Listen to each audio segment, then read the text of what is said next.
Looks good. Hit the Twitch start now. Okay. Okay. Yeah, I think that's it.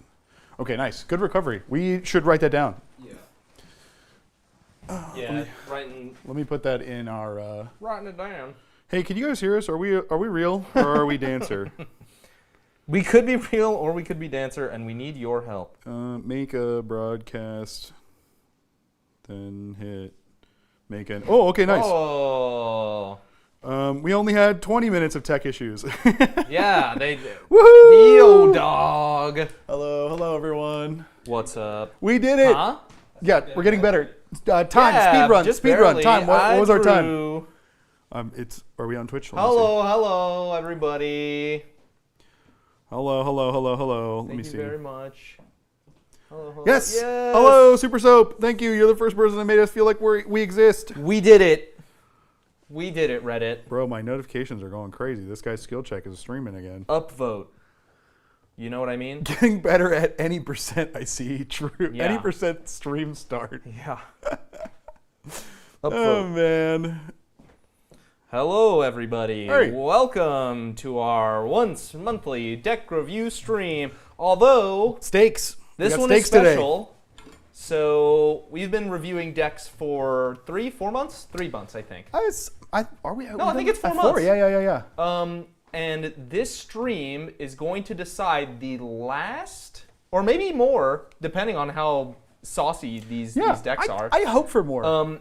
It is going to decide the table for the members decks game that we will be recording and putting on the main channel for everybody. But it is all going to be decks made by members. We went back and we reviewed the coolest decks, the most interesting decks, the decks that we thought that were fantastic. Yes. For the last 3 streams, we settled on 3.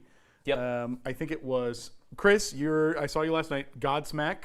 Yep. It was 5-color battles, and it was the trigger doublers for the Spirit Jumpstart commander guy, because that deck was so interesting. All of the ones that we have picked out currently are very interesting, but that's only 3 decks. Yep. And we need 4 for We our need 4 table. decks. So today, hopefully today we'll find our last one. Now, I will say, offline, I plan to go through the spreadsheet. If we find one that maybe competes, maybe we'll do some voting on the community to figure out whatever. Yeah. Because we can't review all the decks. We're gonna do our best, but we're gonna spin the damn wheel. Yeah, as is usual, we're gonna spin the wheel, and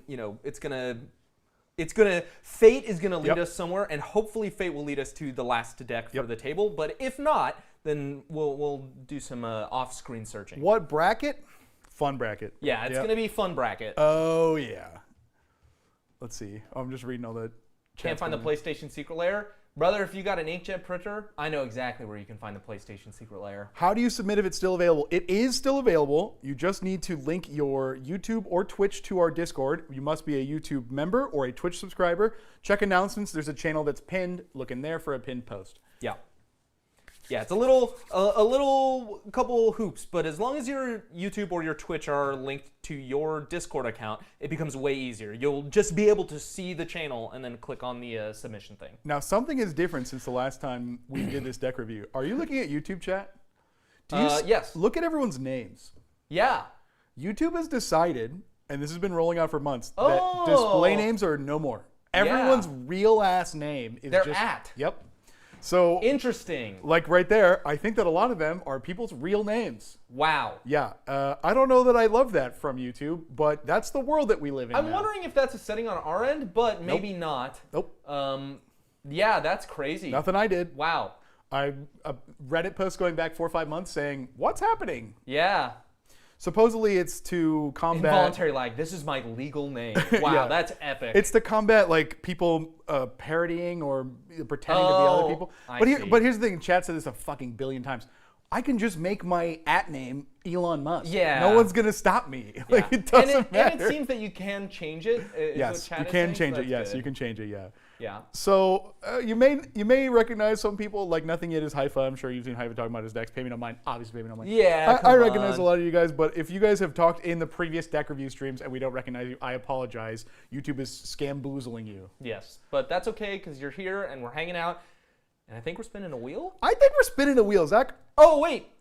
Pre-wheel spin. Oh yeah, I'm thirsty. I'm We have thirsty. something extremely important to Oh, handle. I wonder if they can see. Oh, Yeah, so I don't know if you if guys can see. Hold on, No. maybe I don't think that this is a reveal unless it's already on camera. Are you seeing what's here? No, Okay. no, hold on. I want to give them a little something. There's It's something- going to be so scuffed. There's something below us that is holding up this laptop currently. What is that? Can you guys see that? Oh. Can they see that? Oh, maybe something. Maybe a little something. Can they see that? I think we can't see the just feed. at a weird angle. Guys, if you zoom in, isn't that so weird? There's like a logo. It's like there's something here. That's so weird. All right, well, back to the stream. You I might guess. see that on a video maybe in a you'll see billion that. years. A little bit of a Anyway, sneak peek. I'm a little thirsty. Yeah, Let's cheers. Oh yeah. Oh yeah. Oh wow, mine Oh, exploded yeah. everywhere. Oh I yeah. hope it's on my shirt. It's Fortnite. Yep, you got it. Fortnite. The Travis Scott event. It's coming to Magic. Wow. Can we spin a little wheel, Mr. Zach? Let's do a Custom wheel. table. He got it. What? This isn't a custom table. This is a hologram or something. Oh yeah. It's AI. Yeah, AI yeah. table. AI table. Uh-oh. Uh-oh. Uh-oh. Uh-oh. Uh-oh. Oh, Oh, who is it? Up North Farming. What a badass name. Yes, I see it. Okay. There is one Moxfield list. It says Aggro 2, Ball Lightning Tribal Oh my god. in Gruul. Looking for cool tech is what they're saying. Okay, basically. okay. It's called Ride the Lightning. Drew, what's ball lightning? I don't know. It's basically like a 3-1, or like the other ones are higher, like 6-1 trample haster that dies. Oh. So it's like lightning bolting or double lightning Oh, bolting. but it's a man. But it's a guy. Okay. Yeah. Very good. The commander's Death Leaper terror weapon. Oh, it's the Tyrannid. Flash haste. Creatures you control that enter the battlefield this turn have double strike. Oh, that's mean. So it's haste tribal with 3 power, it seems, is like the goal. My or god, just that's any power. sick. Oh, that's so Yes, good. it is your deck, and your full name is available on YouTube. I'm not going to say it out loud, but I don't yes. think our chat replays are on. So. Up North Farming, here you are. We Ball have lightning. your deck. I'm gonna take a little bit of a study Ball now. lightning, red. Trample haste 6-1. Oh, yes, I see it. At the beginning of the end step, sacrifice ball lightning. So it gets in, it tunes into it locks into them, and it swings, and that's all it does. And with the commander on the field, it does 12 instead of 6. Which is awesome. very good. Very, very good. Okay, I think, where does your brain go with this kind of deck? So I guess what I'm trying to do, so this is an aggro deck. Yep. I guess what I'm trying to do is represent some sort of threat early, and then maybe like trying to re-up once and then go again. And honestly, that should be enough, is what I'm thinking. Okay, deck builder, shame on you. There is an enchantment Up North Farming. who, yes, also known as Jordan. Yeah. There's an enchantment called Rite of the Raging Storm. Are you familiar? No. The exact details are hard because I don't have my laptop. I But got what it. it does is, every single upkeep, it makes a hasty ball lightning, Yep. and they can't hit you. It says creatures named Lightning Ranger can't attack you. At the beginning of each player's upkeep, that player creates a 5/1 red elemental creature token named Lightning Ranger on the battlefield that has trample haste, and at the beginning of the end step, sacrifice this creature. So every turn, your opponents get a ball lightning. They can't hit you with them. Yeah. And they must kill each other with ball lightnings, and it goes around the whole damn table, Yep. brother. Everybody gets it. Oh, yeah. I love that. Oh man, there's just so much good stuff. What do you What is think? this spell? Berserk? I like that spell. Oh, Berserk is nuts. Very fun. I'm surprised to not see like a Bedlam too. Like who needs Yeah. who needs block? Bedlam, I think, is like the biggest win in the deck. I was gonna recommend putting in a haste making card, but guess what? You fucking have haste on everything. That's good. I'm also thinking about cards like Eternal Witness. Hmm. I don't know if you need Eternal Witness, because maybe you are trying to win the game before Eternal Witness is getting you something back from the graveyard to then recast to then attack again. That's a lot of not drawing cards and like needing to kill people with fair damage. Yeah. Would you rather have something else than Eternal, like maybe a Guardian Project? Yeah. Guardian Project or like Beast oh, Whisperer? man. What is that thing that you played in Snakes that says my attacking creatures can't take damage? Oh, Dolmen Gate. Dolmen Gate. Is that in? The only problem is that the ball lightning itself sacrifices an end step. Yeah, but not everything literally True, sacrifices true. at end step. Dolmen no, Gate- it's a lot of them though. Yeah, It's a lot of I them. wonder if then maybe you play like a Sundial of the Infinite, and it's like when the trigger goes on the Yeah. stack. But like, how often is a 6/1 gonna survive combat? That's true. Like never. I don't know. I do see things that I like though, like Xenagos doubling power. I see Zapandrel Yeah. doubling power. I don't know why you would need any of that. Nightmare. I see Orin Frostfang. I think that gives attacking creatures death touch, which is terrifying when you think about trample. And it's card draw stuff. Yeah. Oh wait. Wow. There's a ball lightning guy that makes it so. Oh, it's in Boros. Oh, Praetor's Council is an insane cap to this deck. What is Praetor's Council? Praetor's Council is an 8-mana the graveyard sorcery one. that puts everything from your graveyard Yes. into your hand. You exile the spell, and then you have no maximum hand size for the rest of the game. Absolute banger. That's epic. Wow. So good. Very, very, very cool. I get Go ahead. something that I'm stinking is that this deck seems like what might happen is you're playing out all your cards and then they're dying, and then at some point you just have no cards in hand. And I'm wondering what is done to remedy that. He's got Elemental Bond, Garruk's Uprising, Greater Good. Okay. All those are good answers. But to be honest, even with those answers, I feel like if your plan is to single fire every single 3/1 in the game, Yeah. you still might need more gas. Yeah, the gas is what I'm worried about. But I don't know. Maybe your experience is that you don't end up needing a lot of gas. Wow, Fling in this deck is so ambitious. I love that so much. You know, that is kind of a good point. Lag is saying, what about Rhythm of the Wild? Uncounterable is good. They already mostly have haste, but Yeah. if you haste them and add a counter to every single one, that's kind of like a force multiplier. Yeah, that's true. Also, like, I don't know. I'm not against adding any of the like damage doublers, like World on Fire. I kind of or, think they're great. You know, stuff like that can always go into here. Traverse the Outlands. What's that? That it's a very funny ramp spell. True, Lewis. Lewis is like YouTube saying to protect their privacy. Yeah, But Traverse then the also- Outlands is sick. Can you read it for the boys at Traverse home? the Outlands is it's a land tutor for as many basic lands as the greatest power among creatures you control, which is very cool. And it's 5 Very mana. cool, very cool. It feels like a card that when you play it 9 times out of 10, you're like, it has to be exactly in the right window. But if you can make it work, it's so many lands. Yeah. This is my first time reading the card Thud. That's Thud a is funny cool. name. You sacrifice a creature, deals damage. Oh, it's Fling. Yeah. Oh, nice. Oh, you know what? Slow Fling. What is it? Kazul.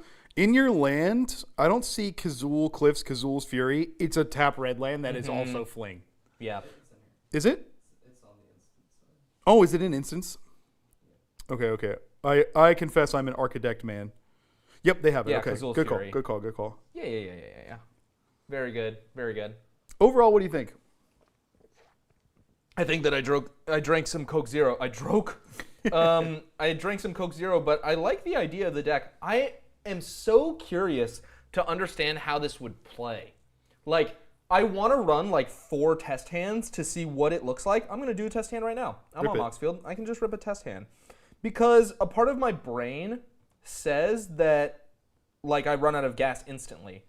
And another part of my brain says maybe that doesn't happen and the game is actually good. It does feel like you So- really want those engine pieces pretty fast. Yes. Yay. Okay. Felled into the Third Path, also hilarious. That is an incredible include. I'm wondering if there's more stuff like Felled into the Third Path, where it's like, you know, get something from your graveyard or make a copy of something. Like, oh man, putting the Myriad Sword in this deck I think would be really funny. Although that's such a high investment for such maybe admittedly little payback. Oh, you know what's really funny? There's 6/1s with trample that die, or 3/1s or 9/1s or whatever. Yeah. You know what's really good when your creatures have 1 toughness is Skull Clamp. Because My God, you yes. send them in, they do 6 damage, and you go, all right, job's done. And this you, is drawing. And you fucking eat them. That's actually super good. I think Skull Clamp might be the biggest include in the whole entire deck. That's pretty cool. And something else that might be a huge include is something like Ashnod's Altar. Oh, yeah. Because if you're trying to get Praetor's Council, or, man, you have so much double pip. But, like, there's still cards that are too generic or whatever, and, like, just turning a creature into mana that was going to get sacrificed anyway seems like a pretty good idea. I feel like that's definitely the way that I would go with this deck is like, how do I value out of my guys? Yeah. But you really need to squeeze the pickle juice out of all these little X1s. It almost boils down to the commander choice because like choosing Death Leaper that just give all my stuff double strike, if you play a 6/1 with double strike that has trample and haste, like 3 of those kills someone. Yeah. They just die. Yeah, that's true. Which is very funny. The damage increasers, I think, are really where it's at. Yeah. Damage increasers, giving attacking creatures death touch is really good too. I know you have some of that in here, and then getting the value to make sure you're staying long in the game, which I think they've tried to do with that graveyard recursion stuff. Something I might do if I was making this deck is look on Scryfall using their advanced searching tools and do a search for +X+O in green and red and just see what spells or enchantments or creatures could do that. Because if I have something that says like, oh, pay 3, give everything +X+O where X is the greatest power or the number of creatures or whatever, like that to me makes this more threatening when it can do it out of nowhere. That being said, I love this deck so much. Yeah, there's a lot of smart choices in here. I think that using green as a graveyard recursion engine in a real deck that's not just playing graveyard do nothing, an aggressive deck that needs the value is a very smart choice. I think that we've set a bunch of those engines, and I do think that there's like definitely like side value strategies you can do. But to be honest, there's some really good cards in here that I know are very effective at what they do. I think that there might be some more like personal choices to make. I'm also seeing like they have 10 forests and 11 mountains. I'm seeing people suggest like Kessig Wolfrun. Yeah. Like there are definitely spots you could play more like utility lands or whatever. But for where it is and what it does, I love it. I think it's great. This is an excellently executed deck. The only reason that I might be hesitant on Kessig Wolfrun is you have so much color requirement. Like every spell in this deck is 2 pips. Maybe not literally every, no, but that's true. So many. It's good to look at the pips. I mean, there's a few triples as well. Yeah, but like that doesn't mean Kessig Wolfrun is bad, but like Rogue's Passage is going to pay off way more in that case. And I might even want like War Room to try and lighten up the drawing load.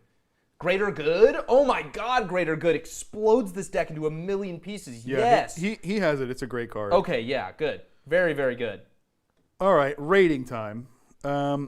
I'm a person that loves to make sure that my decks have basic lands, but I think that I would probably spice up the land base, even with like some budget stuff, like just to add more variety in there. I don't think War Room is that expensive. I know Arch of Arazka is cheap. Like there's a few draw lands that I would maybe include.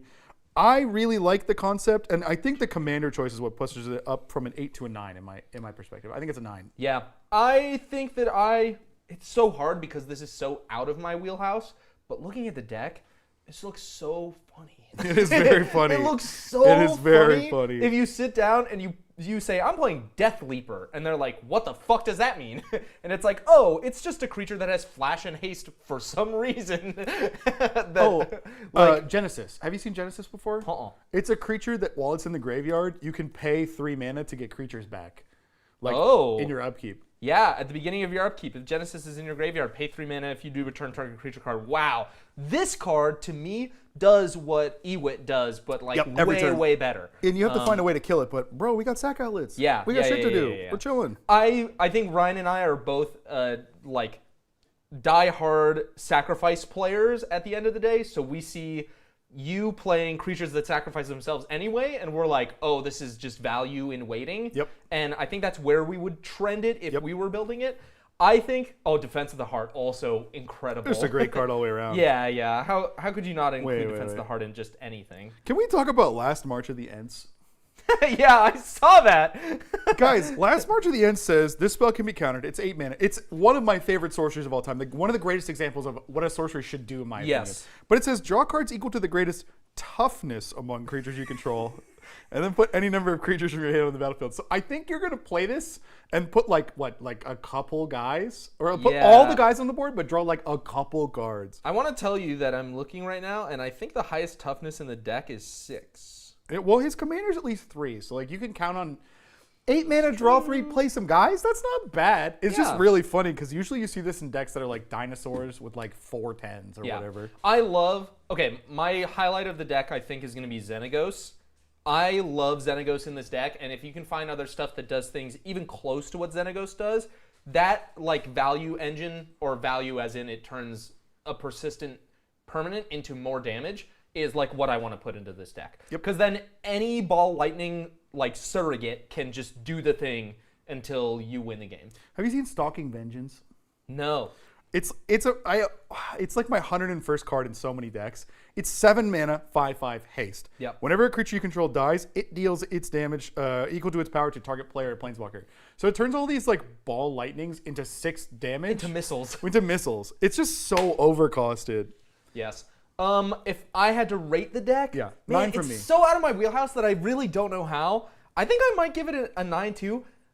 I might push it further because it's so fucking funny. It's cool, yeah. But I think that 9 is where it's gonna sit because I don't know what a perfect version of this deck would look like. To me- and there, I think that we pulled out a couple of like Yeah. really strong cards that could be included, so it's just an inch away from being a 10. Holy shit, this deck is so funny. Yeah. Oh. Very unique and very cool. I love it. All right. Shall we move on to the next one? I think so. And then I saw someone ask, and we're going to say this probably a billion times. Yeah, and people are already answering in chat. If you want to submit a deck, you have to either be a subscriber on Twitch or a YouTube member. You link your account to your Discord. Then on the Discord, you can see the link in the members-only chat. Yep. And you can submit decks live, and we will spin them on the wheel to see if you are getting rated. Yep. I think Well that we're said, good well moving said. on. Wow, that deck is so Very cool. funny. Gosh, that's so funny. It's a really good example of what Gruul can be that's interesting and unique. Yes, because I think that a lot of people are like, Gruul is just the biggest Yeah. creatures all in a pile, Yeah. and I love to build There's a nothing wrong Gruul with deck that. that's like that. Yeah. But this is like, Gruul is doing the Gruul thing, but in such a unique way Chad that Gruul. it's what I like. Yeah. It's what I like. What do we got, boss? Another wheel, it seems. Another wheel. I hear it spinning.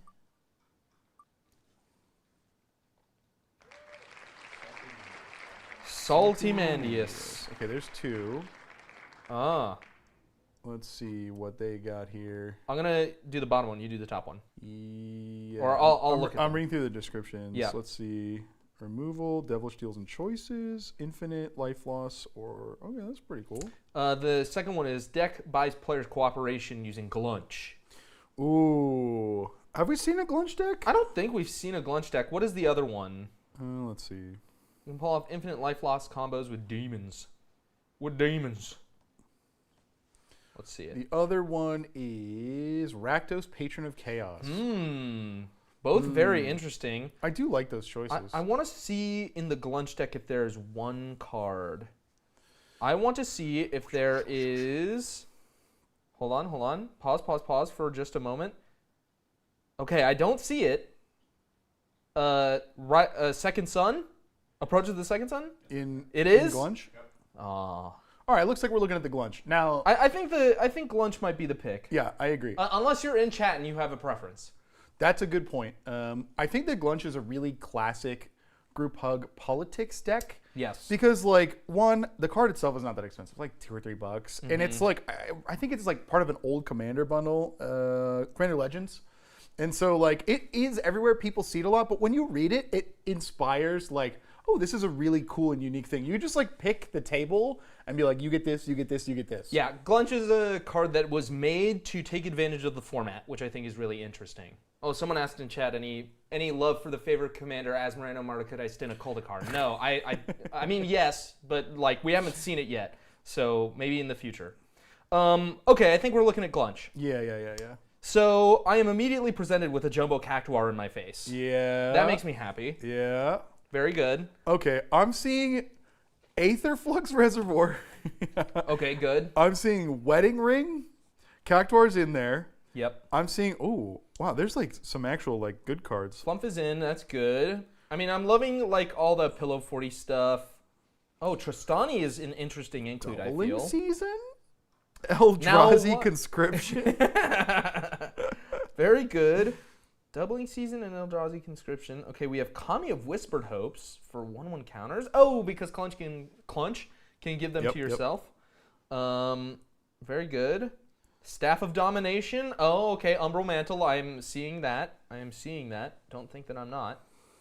Interesting. Oh, okay. There's a few land tutors in here. I was trying to figure out. I spy a Maze of Ith, but I spy a Dark Depths as well. Yes. Okay. Well, Thespian Thespian Stage. good. Interesting. Zach is referring to the notorious combo where if you play a Dark Depths and then you manage to cheat out a copy of it Yes, while of it's on the course. battlefield, that copy won't enter with the counters, which means you'll quickly make the Merit Lodge. I love that there's a 2-card combo of Jumbo Cactuar and Rogue's Passage. Because Rogue's Passage is doing literally nothing to any other card in the entire deck. And that's not an understatement. You hope that there's like a guy that can get enough counters at some point to Rogue's Passage, but when you're That right. never happens. You're It right. doesn't happen. You're right. When he's building the deck, he's like holding the 2 like bullets. He's like, yes!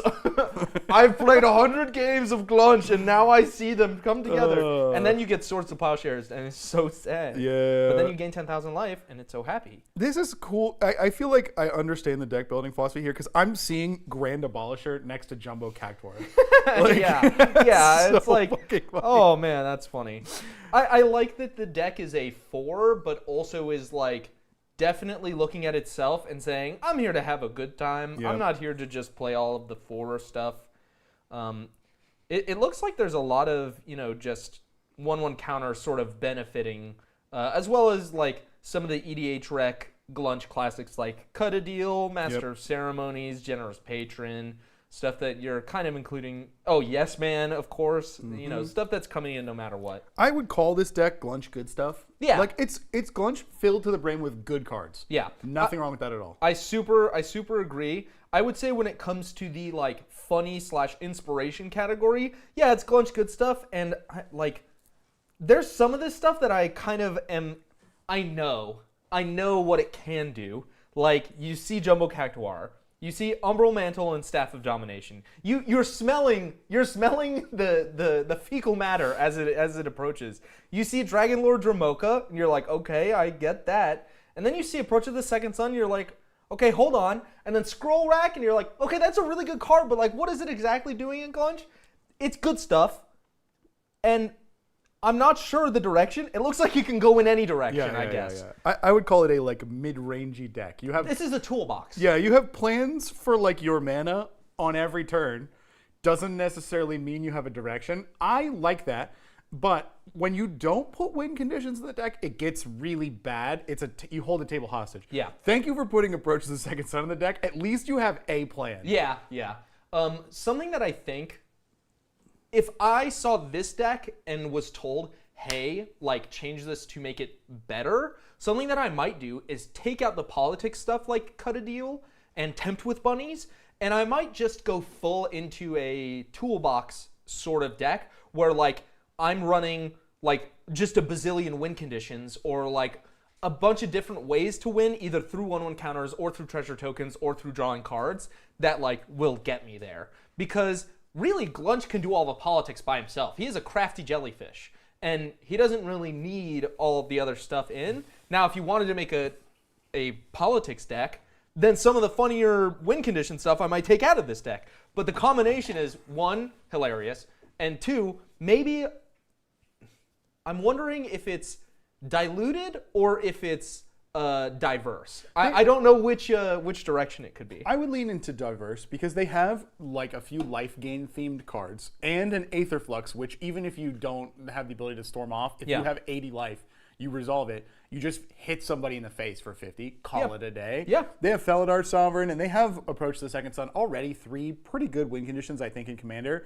But beyond that, you've spied the Jumbo Cactuar. We know they have unblockability. There's the Merit Sandworm Lodge. Convergence? The Merit Lodge combo's in Yeah. there. Like, they definitely have thought about how they're going to win. I would put it in diverse. The Thought Vessel that looks kind of like a nutsack is in here. Selvala, which is good. Oh, where's the Selesnya Selvala? That's what I want. The politics card. Yeah, the politics card. The funny, Let's Play Mario Party type card. I definitely want that one. That's fair. Tempt with Discovery is another card that definitely should go in here. No love for the Tempt with Bunnies? Especially with to find the all of lands. your land Yeah, stuff that's that you true. have going on. Yeah. Man, Tempt with Discovery, just resolving that, if you get 2 out of 3 players, you grab both Merit Lodge and And Thespian Thespian Stage. Stage. Can you imagine sitting at the table being like, yeah, I'll go find a basic land, and then they just go get the combo. It's their turn, they have a Merit Lodge. And they have doubling season already out. That's And crazy. you're like, oh, good. That's really, really funny. Honestly, it might not be in because it might be too consistent. Especially, I mean, not consistent, but like No, they they've have got Worldly tutors. Tutor and yeah, Enlightened Tutor. they, So and like, crop rotation too. you know, I mean, they might kind of be they have a annoying plan. at that point. Wow. I love to see Reprieve. Yeah, That's- right. I love Reprieve. It's such a funny card. Okay, I'm pretty. This deck is closer to like if you made a tighter list, like you were like, let me remove some themes. Let me just go only politics or only life gain or only the two of those. Forget the counters. Like if you tighten this down, I think it'd be less fun. Like there's less variance and like finding a win. Like in toolbox decks, that's what I prefer. So I'm gonna give this an 8.5. I think that there are probably other ways to do this without like necessarily playing every like 100% EDH rec played card. Yeah. I definitely think I'm sitting around an 8 because I think that the Attempt with Discovery and the Selesnya Savala are like basically auto includes. And like, why do you have Eldrazi Conscription in the deck? 'Cause you can like, put it- it's funny. Yeah, you put it on it's Glunch. great, but like, I think I don't understand the vision. Glunch is just a little guy. He's a 0/5 flyer. Okay, he does have flying. Yeah. And then he gets conscripted into the Eldrazi, and he's like a 10/15 Annihilator 2 flyer. Yeah. Yeah, that's great. I guess that what bumps it up in my book. I guess what I'm saying is that there are some cards in the deck that I'm like, okay, I see the vision, but like you can probably take this out and do something else. That's necessary, I think. The unofficial Eldrazi Titan. Like I don't even think you need Grand Abolisher in the deck. Yeah, I think that's a defensive play. Like, if they're wanting to play at bracket 4, I get it. Yeah, I get it. There's just every once in a while I'm seeing a card and I'm just kind of like, well, you could do a different thing here. Like, man, I know what you're cooking with Umbral Mantle and Staff of Domination, but like I don't see it. Maybe I'm dumb, but I don't see it doing the thing that it usually does. Oh, thank you for becoming a member. The DJ technology. I think at 8, Yeah. this deck seems like it can be very funny. It also seems like sometimes on turn 8 you put Eldrazi Conscription and nobody has an answer, and you're like, oh, okay, I guess I just am gonna destroy everybody. At some point, I think it's very funny to win with commander damage on Glunch. Like, it's not out of the realm of possibility you put counters on them for a couple of turns. Yeah. And then you're swinging in for, like, legitimately 13, 14, 15 commander damage. Like, that's pretty funny. Yeah. All right. I think a great cool deck. I would definitely play this Glunch listing. I really liked your land base as well. It felt like the right count for basics. And I see a lot of favorites that I really like in there. Yeah. Shall we move on, though? Well, yes, we can move on. Where's my playthrough of the Halo series? Good question. Oh man, that is Good question. a great question. I don't know if I'm ever doing the Halo series. Have you played it before? So I played Halo 2 in my friend's bedroom when we were children. See? But that is like it. Or I played ODST on my older brother's Xbox. Part of the reason I've been doing this is to try to reclaim those days, right? Yeah. Every single person comes in the chat and goes, oh my God, I played this with my older brother. Oh my God, I played this in college. Oh Yeah. my God. And like, dude, couch gaming? Where the fuck is that? I need to buy a bunk bed so that I can be on the top bunk so that I can play stuff. Every bunk bed comes with a yeah, Master Chief collection. Oh man, that's Oh, good. I hear a wheel. A cheeky little wheel spin. Wheel. Skill check couch playthrough. Yeah, like that'd we be need fun. to get a couch. Secret Rare. I know him. I think he's that guy's a Shinra employee. Whoa. Ryan is the let's best see. box brawler for real. This is exactly says? true. Oh, no. Don't listen to the propaganda. The points are He's gonna clear. tell you that he's not the best player, but he's wrong. He is. Guys, I heard it. Everyone knows Box Brawl determines the best players of all time, and since I'm in last place, I'm the worst player of all time. I think that's true. Yeah. I want to be really clear with everyone in chat right now, and you can clip this and send it to your moms and dads and grandmas. And Give it to him pets. straight. The fight for the best Magic player on the planet is real. It's serious. Yeah, we are taking this so seriously. These points matter. Yeah. Okay? And when I get mad, I get fucking mad. I'm pissed. Because those points could be mine, but they're given to somebody else. Yep. And all the conspiracies are true about what The you Charlie believe in deals? and the other thing. Yep. The Charlie deals? Yep, for sure. You're right. Mm-hmm. What else?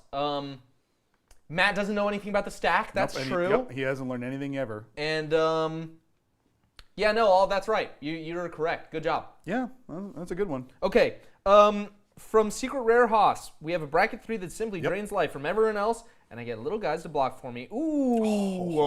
Wow. I've seen 8 total cards. This is a deck. DINA Soul Steeper. Have you played against DINA before? Yes. DINA is like the death by 1,000 cuts commander. Yeah. This is one of the first like 2-mana commanders that does all the things you want in the colors with the archetype. Yes. It's 2-mana 1/3. Whenever you gain life, each opponent loses 1 life. And pay 1, sacrifice another creature. DINA gets XO, where X is the sacrifice creature's power. This came out in Strixhaven, I think. And Strixhaven was filled with pests. 1/1s that died to gain you 1 life. I see.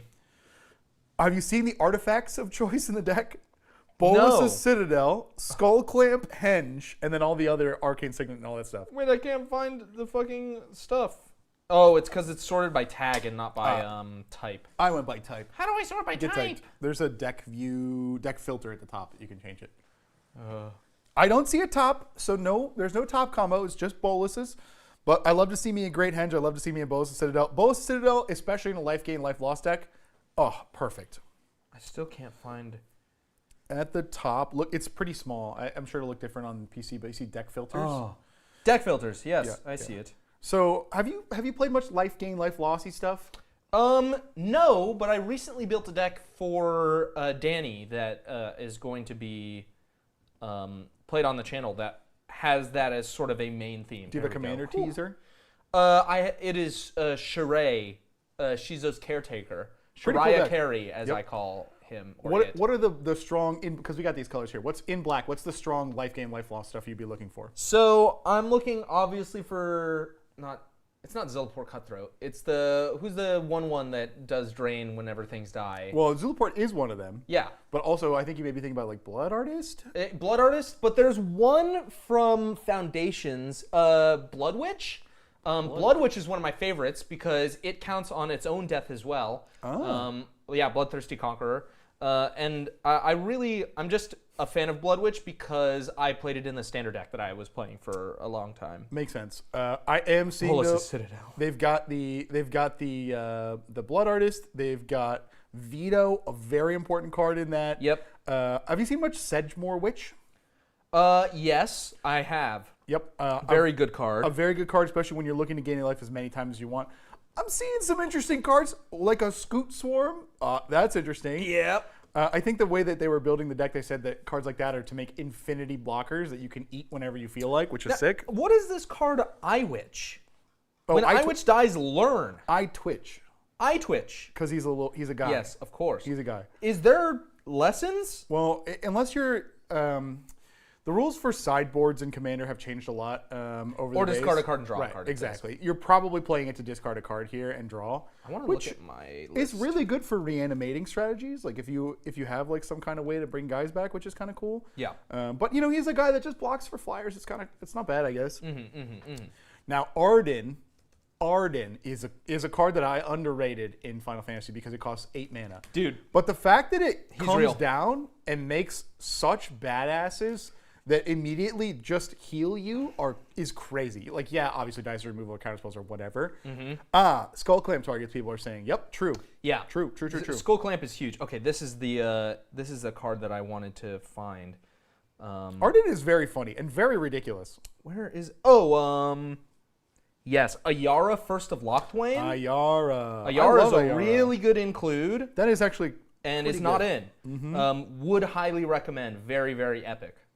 I'm seeing some really smart power cards here too, like Haywire Might.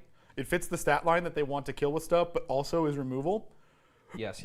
Pretty good. I'm trying to find my list because I really want to make a bunch of comparisons because I'm... Yeah, go ahead. I'll keep yapping. Freakazoid like One of my favorite Golgari do-nothing cards, Moldervine Reclamation. 5 fucking mana, hits the board, does nothing. Oh, I love Moldervine Reclamation. But every time your guys die, you gain a life, you draw a card. It's perfect for DINA, dude. Yes, oh my god. Yes. Wow, I'm surprised that Up the Beanstalk is on the list. Yeah, me too. I think that must be because you were just looking for something with value at that point. Yeah, I suppose. But, like, why not play Elemental Bond? Like, it's easier fulfillment of its condition, right? They might not have anything. Mana value 5 or greater. Yeah, I think it's power 3. To be honest, Up the Beanstalk is 2 mana. And it says when it enters a battlefield and whenever you cast a spell of 5 or greater, draw a card. So in its worst day, it's 2 mana, draw 1 card, which is like not great. But here's the thing: you do immediately replace it, so it's like it's not the worst. I think that if you look at the deck, there probably aren't that many 5-mana spells or 5-mana cost. 8? Yeah. I don't think that I would play So that. I would maybe. Oh no, this is a different. Oh flip, that's not good. Oh, maybe I would replace that with like Tortured Existence. Oh yeah. Just because getting like the best thing out of your graveyard is always really, really good. Tell the guys at home how fucking stupidly busted that card Oh is. my god. Every turn, on any turn, just 1 black mana, you get to discard a card, a creature, and then you get a creature out of the graveyard into your hand. So you can just replay the same creature card over and over again if you really want. It is super, super good. Vengeful Blood Witch was the card that I was thinking of before. Okay.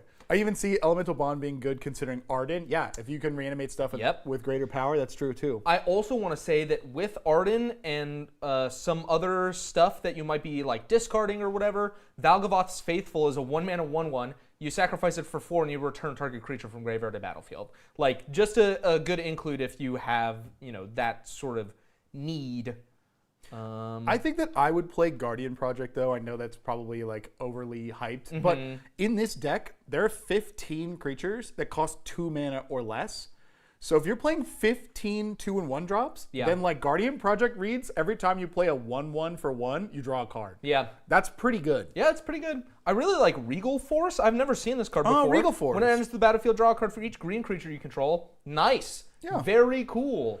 Very there's cool. a Harvester of Souls, and there's another one in green that are basically like when non-token creatures either enter or die, you draw cards, which is cool. Creature-based draw is always so risky because, like, you play your 6-mana creature draw guy, and they go, wow, cool, priority? And you're like, yeah. And then they fucking swords it, and you're like, yay. Yay, cool, yay, woo, yay. I'm wondering why not run Exquisite Blood? Maybe it's too easy? Yeah, maybe too easy. I think maybe too easy. They did say bracket 3. I feel like the Exquisite Blood and choose your life gain thing, right? Such an easy mode, like that game's got to end now. Yeah. One of my favorite removal spells in Golgari is Binding of the Old Gods. It's 4 mana, Saga, blow up any non-land thing. Yeah. Awesome. Next turn ramp. Pretty good. Yeah. I think that the choices for removal are really good. Have you seen them? I have. I do think that they're really good. Something that I think that you could add if you'd like is a card called Attrition. It is a 3-mana enchantment that for 1 black and sacrificing a creature, destroy a target non-black creature. It's just really good to deal with stuff, and it's an enchantment, so people are going to have a hard time getting rid of it. Very, very good in a deck like this. Although maybe like too good. It's pretty dirty. I think it's fine because, like, when I play cards like that, like Doomblade, 9 times out of 10, it'll be a perfectly finely played card on the board. Like, I can play it, but I'll be like, God damn, I really need to kill that demon. And I'm like sitting there with the I can't do this thing, and it feels enough to me to be tempering, to be like, it's all RNG. Am I playing against black threats or not? And, like, if you are, you're out of luck. But the times that you have other options, it feels pretty good. I like it a lot. Yeah. A card that I think would go super well in this, although I don't know how reasonable it would be to acquire this unless you're proxying, Cythera the Super Void can go into this really easy, and it is very, very strong. I also want to point out that Lotus Cobra is a really funny include in this deck, because in a lot of decks, Lotus Cobra hits the table and everyone's like, oh, fuck, oh, my diaper's full. And in this deck, it's just kind of like, Lotus Cobra. It's just a snake that power makes like ceiling 1 mana every turn. Yeah, the power ceiling is like they have like evolving wilds. It's like, it's like, It's whoa, so sick. sick, dude. I love that some like super traumatized Commander players might just be like, back to exile, fuck your snake. I mean, it is kind of really good bait, and like it's still, you pay 2 mana, you play an evolving wilds on top, you crack it, you get 2 mana. Like, that's still pretty good. Yeah, it's not a bad like. If I was hyper optimizing this deck, I might take it out, but I honestly might leave it in because it seems to... Lotus Cobra feels like a card that just greases the wheels of this deck, if that makes sense. I do really... How do you feel about 33 lands? Ooh. Isn't that spicy? I don't know. The curve of this deck is so low. 296. Yeah. I kind of like it. I think it's pretty good. I think it's pretty good. People often ask me this question, and I hate this question. How many lands should I play in my commander deck? Guys, the number is always There's no perfect number, guys. I usually say somewhere between like 32 and 40, like depending on your strategy. Like if you're super new, 37. Yeah, something like that. If you have been playing for a month, then it all depends on your deck. Yeah. Like if I'm playing a landfall deck, I'm probably going to be running like 42. If every card in my deck is a 1-drop, I'm going to run like 30, maybe 29. Yep. Like, you know. Plus, like, if you're playing an Artifacts Matter deck, like, bro, you could play like 27 and play like every copy of a mana artifact and call it a day. Now you do get Vandal Blasted into the fucking stratosphere, but still, like, I mean, there's a time and place for everything. I really like this. I think that this is an aggressive choice. Where are your upgrades going? Where's your brain going? I'm seeing some, like, again, like Lotus Cobra. Yep. Bro, fucking Breach the Multiverse. Breach the Multiverse is very funny. It's so funny. I'm seeing a couple of cards like Lotus Cobra and, like, kind of even, like, Llanowar Elves and, like, Up the Beanstalk. Like, there are some of these cards that you probably don't really need and can be supplanted with, like, maybe some more robust recursion if you ever run out of gas, or maybe like a few more card drawy things. I would do research on decks for, oh man, why not put like, oh no, don't put Shadowheart in the deck. She draws based on power. But like looking at stuff like that would go into a Shadowheart deck might be That's not necessarily a bad thing, because this is like an under-remembered effect that DINA has. It's 1 mana, sack a creature. She gets XO until end of turn when X is their power. Yeah. It would be like kind of Build-A-Bear-ish, but like she can pay 2-3 mana and her power can go up to like 6, 7, 8. Like you could do the payoff. It's I have seen it done at my table. It's really cool. Yeah. It definitely is a lot more work than just like playing a Guardian Project and calling it a day. Yeah. But, like, yeah. That's true. I think you could put like the altars in the deck. That would be fine. To me, I'm saying DINA can get there. Maybe we want a Rogue's Passage. I don't see it. Yes. Yeah. One Rogue's Passage, like we were talking about before with the Rogue's Passage and Jumbo Cactuar. Yep. That's a funny 2-card combo, but both of those cards are in your deck. Rogue's Passage is 1 card in your deck, and DINA is out of your deck, which means that DINA could just swing in for 30 damage at some random time for no reason. And DINA's a little spicy too, because DINA's a 1/3, so you could play like Access Tunnel. Technically, it is a less than 2 power. Make it unblockable, then power it up to the fucking moon and kill someone. I might be looking to add some like baby sack outlets that are helpful. Like Yawgmoth Thran Physician can go in this. Woe Strider can go into it. Warren Soul Trader, Viscera Seer, like any of these like small value cards. The EOE one that we like. Umbral Caller? Yeah, Umbral Caller Zealot. He's my favorite. I love that guy. Skullport Merchant is great. Bro, the first time Chad have sack Cactuar to DINA and get in there is hilarious. Yeah, that's like sick. That's super sick. Dude, that's so fucking funny. Morbid Opportunist? Yeah, those are good. Morbid Opportunist, I feel like, is almost a must include. The other, I think that there's always more cards that are stylistic choices, like draw when things die or draw when things come in. I think we all agree on the draw thing. For me, straight upgrades is like that one land, I think, Witch's Clinic. Yeah, Witch's Clinic. It makes your commander have lifelink. Bro, in a pinch, just being like, well, really good. I'm going to sacrifice 8 power worth of guys. My DINA swinging at 9, it has lifelink. That can save your life. And I know that they don't have that many lands, which makes it tough, but still. I'm thinking that, plus like an Urza's Cave to try and get the land base to figure out what you need. There's a lot of opportunity for upgrades, but I think if I sat down and played this deck, it'd kick ass. I think that you could also put in Susa Secundi. Susa because Secundi is good. I really like that. And then the green one as well. Yeah. I forget its name. Definitely not Cradle. No, definitely not Cradle. Cradle from Planet. It's Cradle Planet. I don't know what the fuck it's called. Yeah. What is it? Evando? Yeah, Evendo or whatever. But I think that the lands were aimed. Oh my god. Yeah, Evendo. Did you see how much the lands cost? $69. Nice. Fuck you. How about that, huh? Nice. No, that's really clever. But I was thinking like Phyrexian Tower, High Market, all those things. You can get there as well. Legally distinct Cradle. Legally distinct Cradle. I think that my money would be put into taking out the things that are like kind of good into putting more sack outlets in. Oh man, Sephiroth is so funny. Yeah. I love that guy. I think generally what we're saying is land value, like sack outlets. There's a bunch of sack outlet lands. Look at those. Legally distinct Cradle is great, even though it's not a sack outlet. Yeah. There's a bunch of ways to draw cards, either as creatures or enchantments or anything like that. All good choices. I really love the deck. Bellatrix Witherbloom is cool too. Bellatrix I would is love like to play this Secret deck. Commander. Yeah. Okay, where's your rating at? Ooh. I think I'm sitting on an 8 as well because there are just a few cards that you can... I would say that there are like 6 cards that I can see that I would cut out and then put in just some more standard staples. Now, does that make it more boring? No, I think it just makes it smoother. And then I don't know where I would take this to make it really funny, but I feel like this is like such a good funny foundation. I just don't know where I don't know where it would come from. I'm going to give you a 9, and the reason is your removal choice is very smart. I see the Putrefies, I see Assassin's Trophy, Binding the Old Gods, Mortality Spear, and this is basically just another 2-mana kill anything. Yeah. There's a lot of really good removal choices. Like all the other cards we talked about up to this point aside, those I think make this deck sit at any table. Yeah. All right, on to the next one. Yes. I love this deck. I would play it. Yeah, I would play it too. Because this is exactly the type of aristocrats make tokens. Play off the top, make guys. Yep. It's so funny and so much fun. Drawing cards in black just makes me so happy. By the way, chat, we see that people are joining and asking about deck reviews. Thank you very much for telling them. But if you guys want a quick recap, you're going to need to be a YouTube member, a Twitch subscriber. Check for the pinned post in our Discord to connect your 2 accounts. And then look for the secret chat for members or Twitch subscribers. And the Teddy Ursa in the back.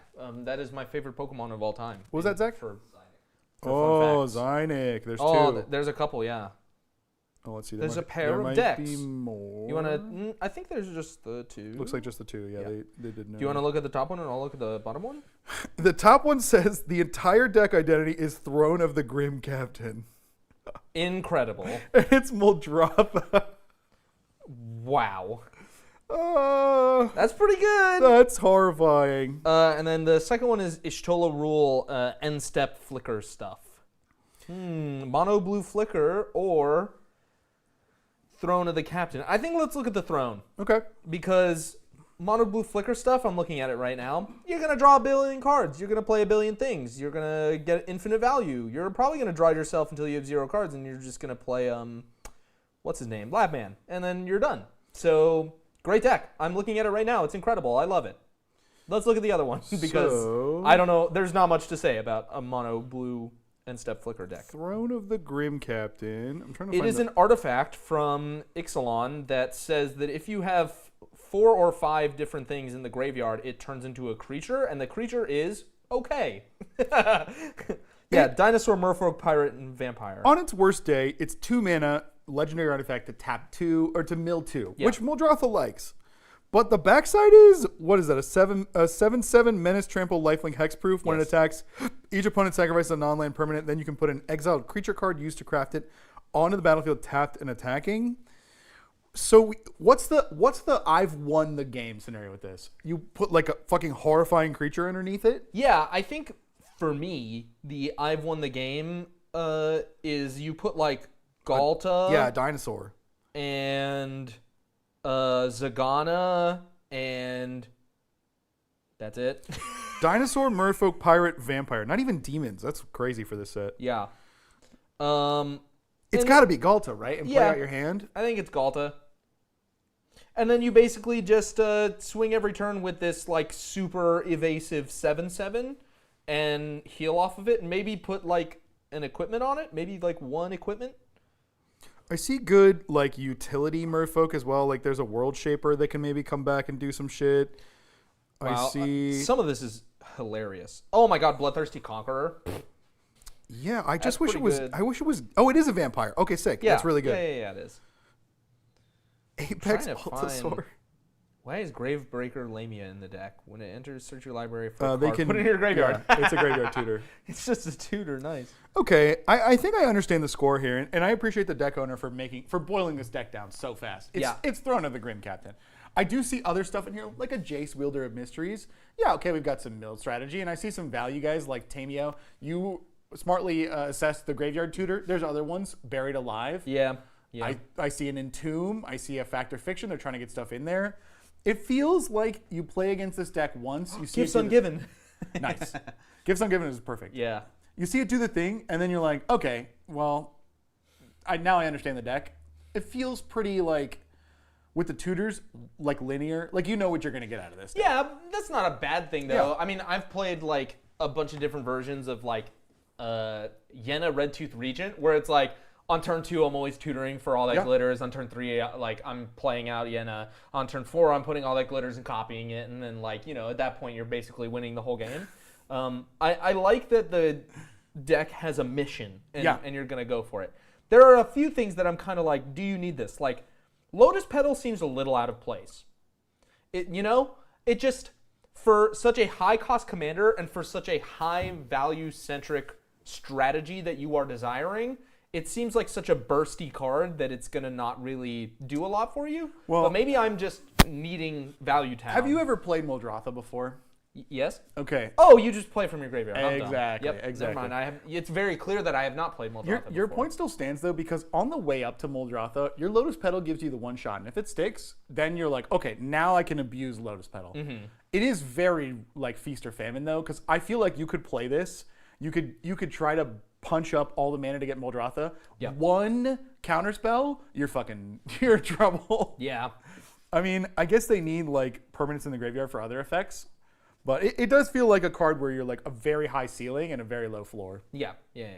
I mean, in this deck, I'm still kind of looking, like, if you have Susur Secundi in this deck, now it pops the fuck off. Like, because you're sacrificing a card that you're going to use to craft anyway, and then it's going to come back.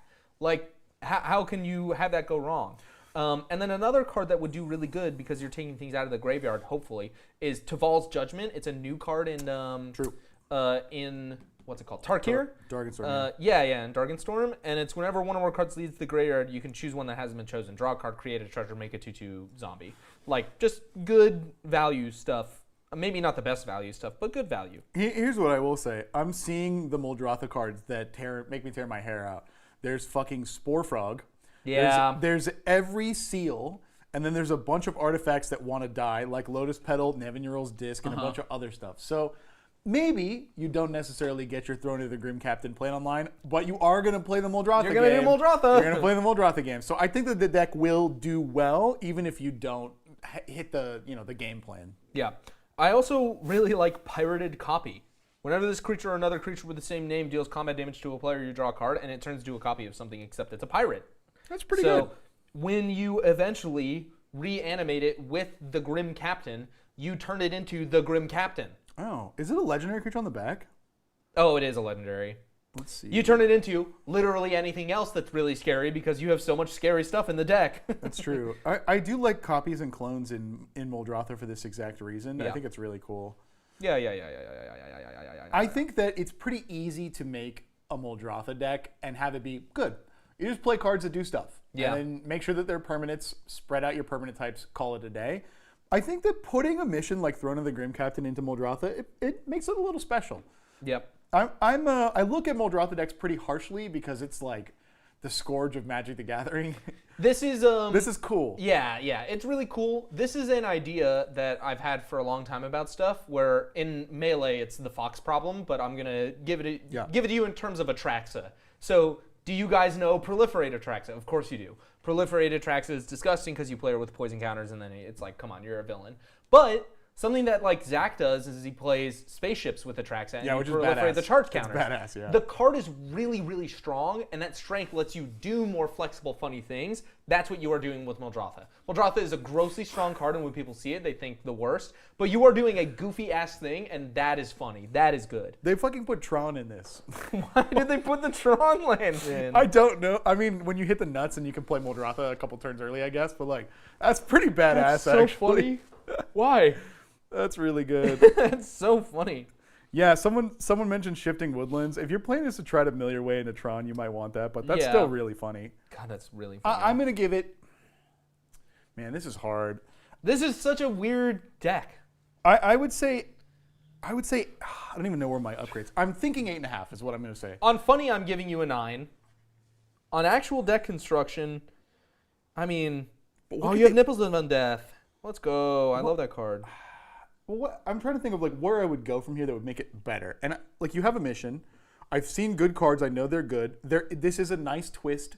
I think it is a funny concept. And you have like a sub game you're playing while also maintaining good cards. I think 8.5 is unfair. I don't know how you're not giving this a 10. It is Graveyard Do Nothing at its best. It feels like it's missing the last thing. And I'm trying to figure out what that even would be.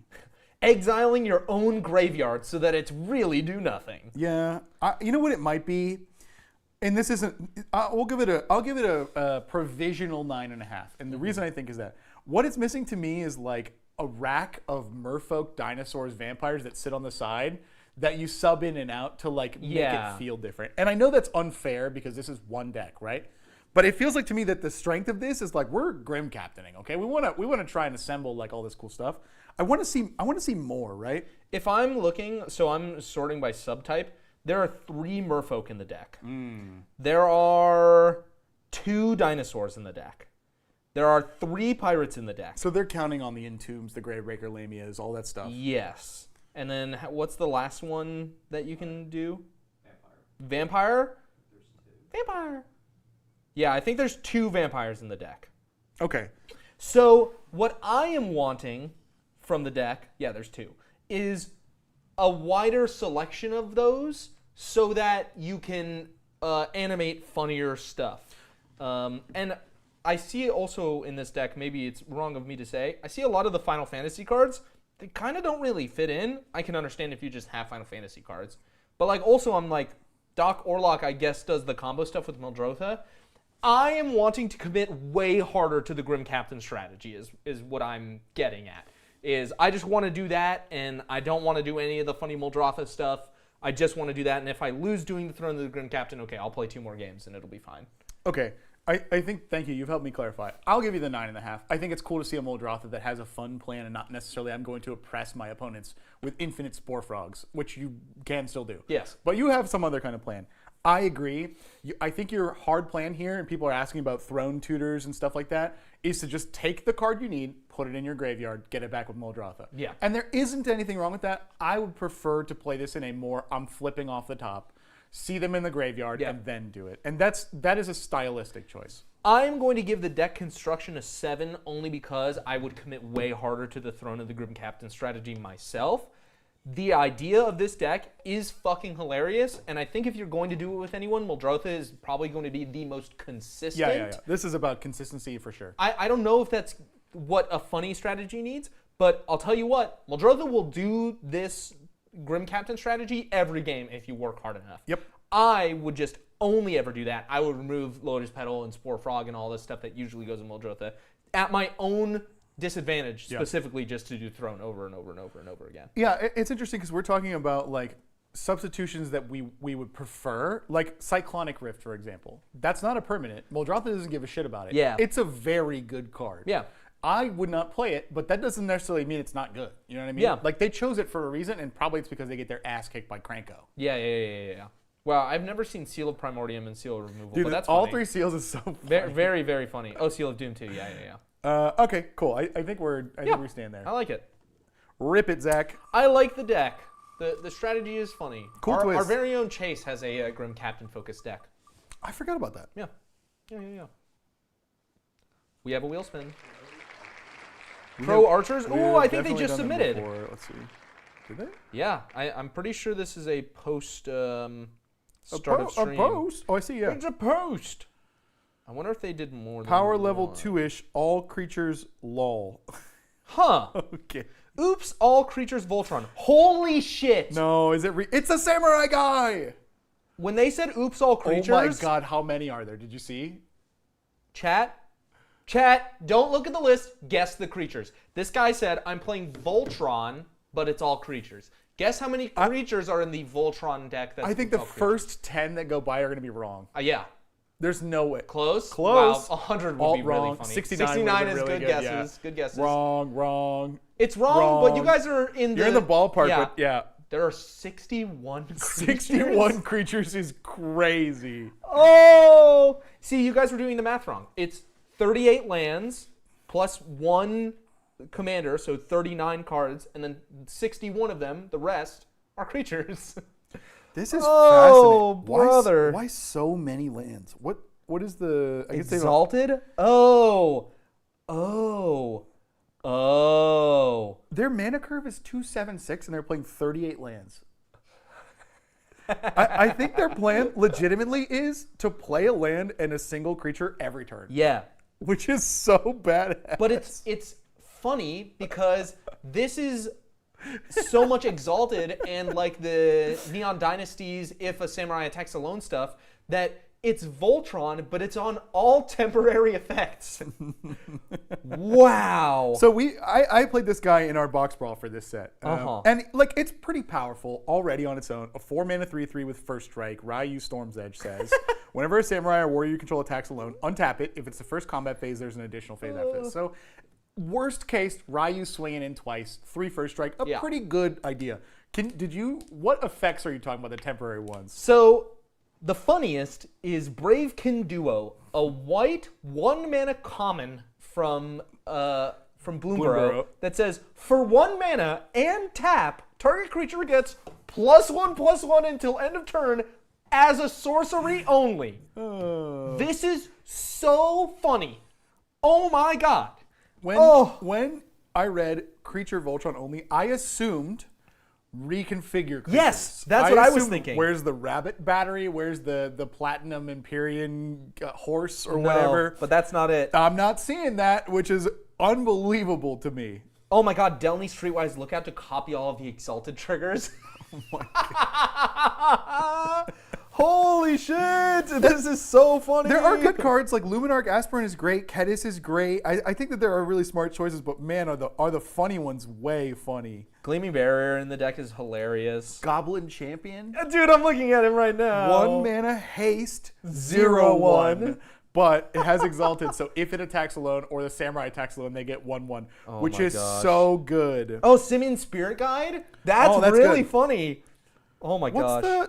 What's the land? There's a land, I don't see it. There's a land that has Exalted on it. I don't think it's in here. An Exalted land? What the hell am I thinking of? Wow, Valor Singer. Holy shit, I haven't seen that card in so long. Chat, what's the Exalted land? I'm not crazy. I know I'm not crazy. Well, I am crazy, but not in this instance. Steel Seraph? That's such a good include. Stellar. What is it? Oh. It's like a Cathedral of War, maybe? Spellbook. Cathedral of War. Thank you. Yeah. That's a perfect include. Yeah. Wait. Oh my gosh, this is so funny. Okay, Facebreaker's in here. That's good. That's a ramp. Selfless Samurai. This is such an inspired idea. This is a really cool idea. Oh, it's such an inspired idea. This is quite good. Wow. Reckless Barbarian. I love all the creature ramp that you have. It's super good. Let me, before we keep diving into the creatures themselves, and someone actually mentioned exactly where I'm going with this. What is your idea for no reconfigure, creatures only, and you are picturing a Voltron strategy? What creatures are you putting in, and what style are you choosing in this deck? Oh my gosh. It's just anything that adds keywords, I guess. You are saying exactly what Chad is saying, which is Iroas, because Iroas basically gives them the attacking, no damage, menacey thing. Yes. There are definitely cards like Heliod, right, where you could like give it lifelink, or like Iroas for like multiple attacks or whatever. Mom needs to go in this deck right now. Yep. Mom's not in the deck. You need to go in. Sorry about that. Sorry, Zhynik. We just reviewed your deck, and I did not announce on Discord because we were late because of tech issues. Sorry about that. Yeah, we got. It's okay. The VOD is always going to be up and available, so you can see it. Eidolon. I just realized. Dude! There's Bestow creatures. I don't see any of them in here. Ghost Blade guy that gives Dude, I think double strike. I don't even think I would put Bestow in this because the idea to me is so clear of like, I am not going to put anything onto Ryu. Nothing is going onto him. It is just effects that go away. Or 1/1 counters, I guess. They put Daybound in the deck. Yeah, I saw that. They put Daybound in the deck. I want to highlight one of my goats, one of my favorite cards of all time, even though it's not very good. Atraxis Skitterfang is so funny and bad, but I love it in this deck so much. It's a 2/2 for 3 colorless. It enters the battlefield with 3 oil counters. At the beginning of comment on your turn, you can remove an oil counter if you want from it. And then when you do, a creature gains any of the following. One of any of the following. Flying, Vigilance, Death Touch, or Lifelink. It just happens 3 times, and then the creature is completely useless. And there's no way to proliferate it in this deck. I am in love. I am in love. Who cares? I am in love. Okay, I think Odric Lunarch is really good. The guy who also lets you choose how attacks are done and all that stuff. Mm-hmm. There's as you say this concept out loud, creature only Voltron, but oops no attach. Yeah. There are so many creatures that just add keywords and do stuff. I'm also thinking of all the guys like in white who are like, if you have a 1/1 counter on your guy, he gets lifelink or flying or vigilance or whatever. Like there's a ton of ways to do this. What they've assembled here is like not even close to what I would pick. Yeah. But I don't think that that's a downside. I would use the word that you used earlier. It's inspired. It really is. Yeah. Oh man, I want who is this that I want in the deck? Oh, please. No anger. I don't see anger. Yeah, no. Yeah, but who needs it though? Who needs haste? Why do we need haste? Yeah, okay. Oh. Okay, I was thinking about this deck this card the wrong way. A Chroma Vision of Ixidor, which is I thought it was give keywords, but it's give +1/+1. Although if you can find other ways to give keywords, that's really funny. The only thing I'm thinking right now is that this deck has a lot of creature ramp, and I don't know if you end up actually needing it, but maybe you're recasting Ryu so many times that you do.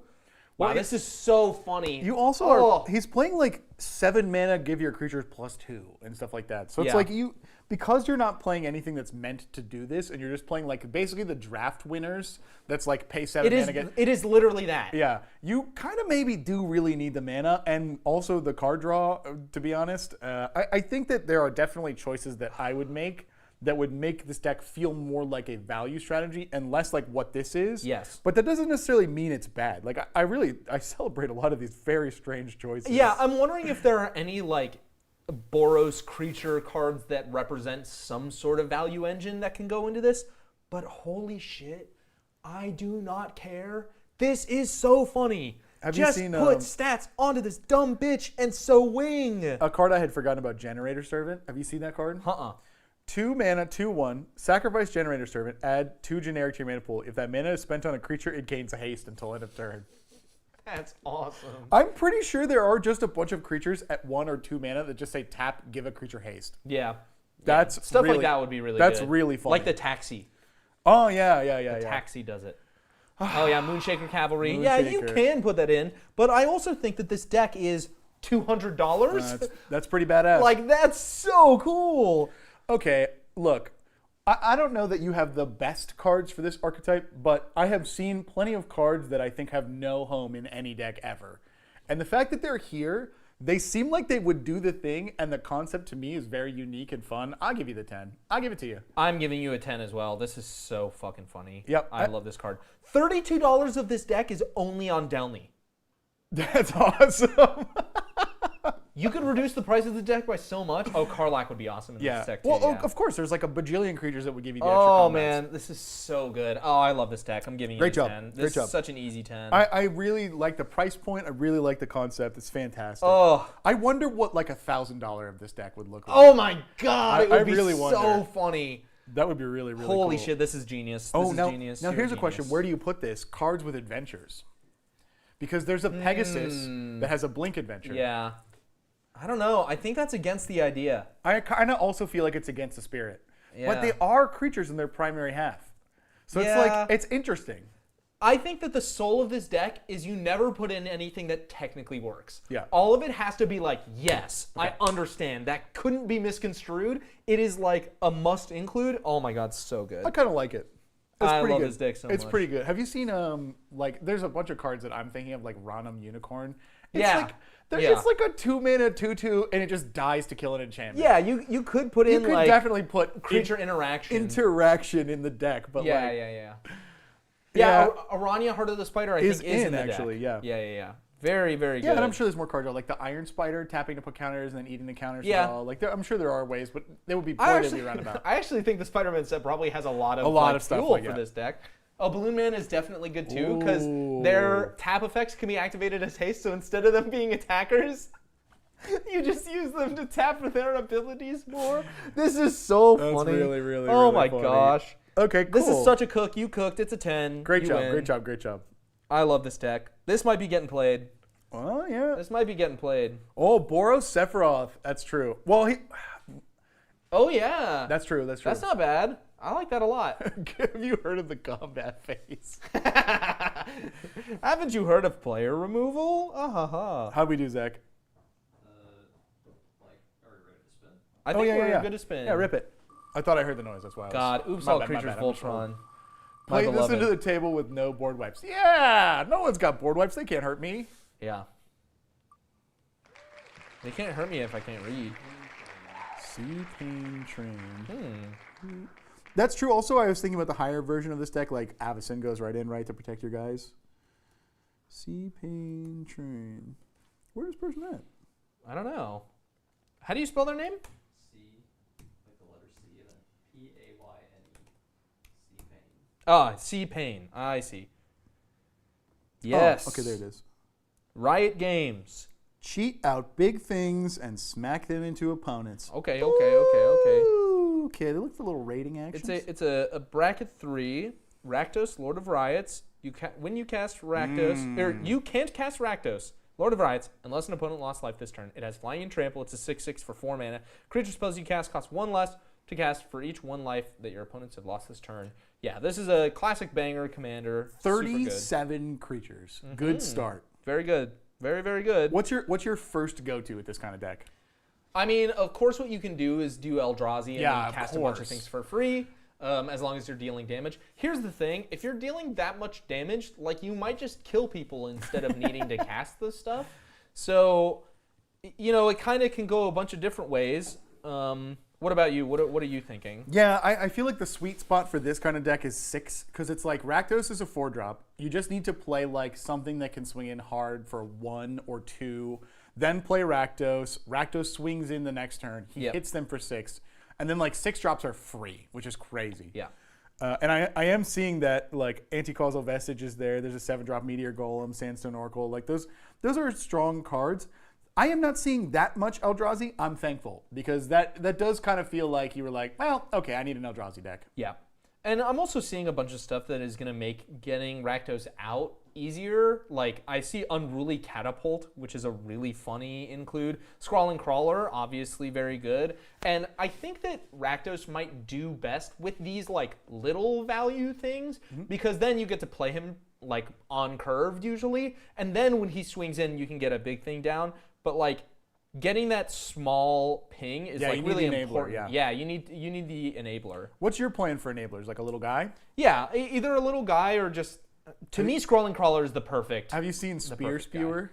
Yes. Spear Spewer does it great too. Yeah, Spear Spewer is great. Okay, when you see Darksteel Colossus in a deck, what do you think?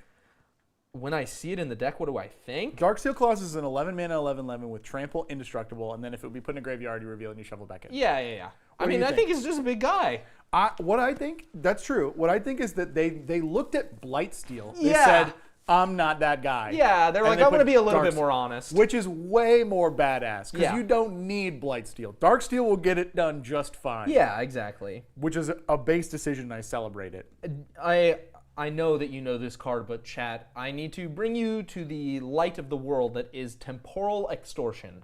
This is a sorcery for 4 black mana. It says, when you play Temporal Extortion, any player may pay half of his or her life rounded up. If a player does do this, any player, you counter the spell. Pretty good. So what's the effect? Take an extra turn after this one. Mono black extra turn. So good. So good. Very cool. I really like that a lot. Does it exile itself? It doesn't. It does. Oh, no, it doesn't. Oh, wow. Oh, wow. Now, you're playing red, so you could find a way to cast spells from the graveyard, too. Like, red's got all those like random chaos play an instant or a sorcery from my graveyard. That's really funny. Maybe a deck for here or there. The reason this card sucks is because most times people are like, haha, I have 17 life. I'm going to pay 8, and then you don't get to earn 9 or whatever, and you get to do your shit. But in this deck, them paying 8 or 9, that's everything you need to absolutely poop down. Yeah, exactly. I'm looking at Hurl Through Hell. I really like these kinds of cards that kind of do double duty. It's like removal and value. Duty. Here's, I think, maybe the best card in the whole deck. Protection Racket is an enchantment for 3 that says at the beginning of your upkeep, repeat the following process for each opponent in turn order. Reveal the top card of your library. That player may pay life equal to that card's mana cost. If they do, exile the card. Otherwise, you put it into your hand. So here's the thing. If you draw, let's say Darksteel Colossus for 11, they say, I don't want to take 11 damage. So you put it into your hand and you just deal 11 damage some other way and you get it for free. or they take the damage, and then you're throwing down Ulamog Yeah. or Stone Coil Serpent for a bazillion. And wow, that card just really does everything. What interesting synergy too with colorless cards, because whatever the mana value is what it costs. It's colorless. If anyone says I'm taking the damage, like then it's like you already played it Yeah. and killed them because they know it's coming. If not, Yeah, exactly. I think Protection Racket is like, one, I didn't know this card existed. Two, holy shit, I love this card so much. Wow. I'm seeing a lot of other like small time enablers. Stormfist Crusader, fantastic. The Sanctum of Stone Fang, fantastic. Descent into Avernus. A bunch of other like ping for 1-ish damage and upkeep for everyone, which is good. I love to see them paying their lightning bolt tax. You're playing red, you put a lightning bolt in because you put a lightning bolt in. Thank you. Yeah, that's funny. I mean, they've got Bolt Wave too, so they just wanted to double up. You know what this deck reminds me of? Valgavoth or the Rakdos precon, but for old timers. Yeah. You know what I mean? Like Lord of Pain and like those ones that came out in Duskmourn that are all about this playstyle of group slug. But like this is the cards that existed that made it possible before. Yep. I feel like Rakdos is awesome and has such a powerful effect, but like you could easily play any of those and have just as good of a time. This deck, so the creature section of this deck is flexible to the point of contortionism. You can do anything. Yep. Do whatever the fuck you want. Yep. I honestly can't even judge you as a player or the deck itself based on the creature section because do whatever the fuck you want. You can do anything, have a great time. The support section, which is anything that isn't a creature in this deck exclusively, is done super well. Yeah, you did a good job. Court of Ambition, Protection Racket, Descent into Avernus, Whip of Erebos, Cryptolith Fragment, Bolt Wave, Temporal Extortion, all of this stuff is like the perfect fries and ketchup and mustard and mayo to your hamburger creatures that are going to make this absolutely delicious fast food meal. And this is fast food because you're going to play this deck and it's going to be like 6-7 turns at a table, and then you're going to be going again because you will either be dead or have killed everybody at the table. Exactly. I love this deck so much. Again, in the funny category, I would say it's on the lower end because it's not doing anything as ridiculous as, I don't know, say playing 61 creatures in a Voltron deck. But it is still hilarious, and the execution is so good. So good. I agree. I think that if I was looking for upgrades, what I would probably do is there's 21 basics. I know that your commander is pretty toughly costed. Yep. There are some deserts that allow you to do direct damage. They're not great, but they're good in a pinch. And if you need damage to play Rakdos, you're going to need damage available. Yep. That's probably where I would look. I agree. Your creatures are done well. Your setup is done well. Your payoffs, I think, are tasteful and respectful. You're not playing every Eldrazi Titan, although you could. The only thing that I think is an auto-include in this kind of deck is definitely Vial Smasher. Oh, yeah. Vial Smasher is, if you're playing like Lord of Riots, all the Chaos cards, brother, you got to put Vial Smasher in there. You cast anything, he fucking throws a Vial, damage, Yeah. done. Now, I understand that there are way more consistent choices that you've opted for. I'm mostly just memeing. It's a good one. Yeah, the Crime Land is actually in there. It I is looked. in. Yep. So those are smart. Those are smart. But there is an extra colorless one that I think isn't in that you Yeah, could put in. there's a few deserts that do that. There's a red one that does it to each opponent, I think. And then there's a colorless one that's like target. I think there's like 1 to 3 of them that I'm remembering because we did a... Cruel Claw has lands that do stuff like that. Yeah. Okay, I think I'm ready. I'm ready as well. Why don't you rip it? I think that this deck is a 9 only because, I don't know, it might be a 10 actually. Sun Scorched Desert, thank you. I think I'm saying 10. I Wow. love this deck. I think it's awesome. Yeah, I think I'll give it a 9.5. I do think that slight upgrades to the land base make this a perfect 10.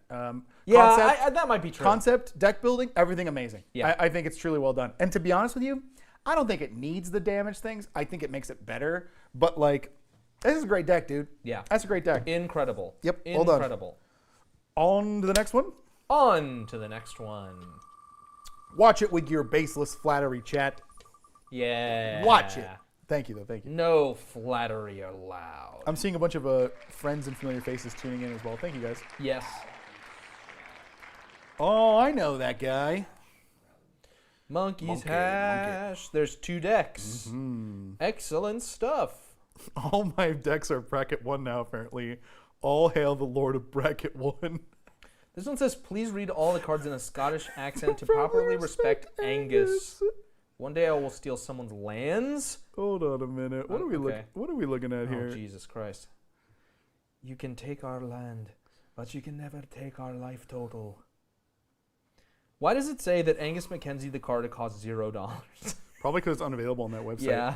Okay. Prevent all combat damage that would be dealt this turn. Have you never seen Angus? No. Angus is one of those OG triple like color legends back Yeah. in the day. The other one is mono green elves, I think. By the way, we should talk about Angus. Angus is very funny. I am looking at this deck and Well, how do you feel about it? I feel like it's hard to see. I feel like there's some dampness in the air, Yeah, a lot some of kind of humidity. condensation maybe, or- I would say that I'm not feeling any pain right now. I actually think that maybe nobody will be. Monkey's here. He says the mono green one is not elf ball. Maybe okay. I'll take a quick look. All right. I'm wondering where the game ends at this point. You're in the monkey's hash. You're in the chat. Tell me where Angus wins. Oh, I see Angus what's happening Mackenzie. here. Wow. Pull up the other one. This incredible. Pull up the other one. Wait a Little minute. guy. Before we go to Angus, before we look at the other one. Okay. Druidia. Dionys. Yeah. See if you see a theme here. Okay. Elves you control have whenever this creature becomes tapped during your turn, untap it. Skip all that. Just go look at the Okay. deck. Oh.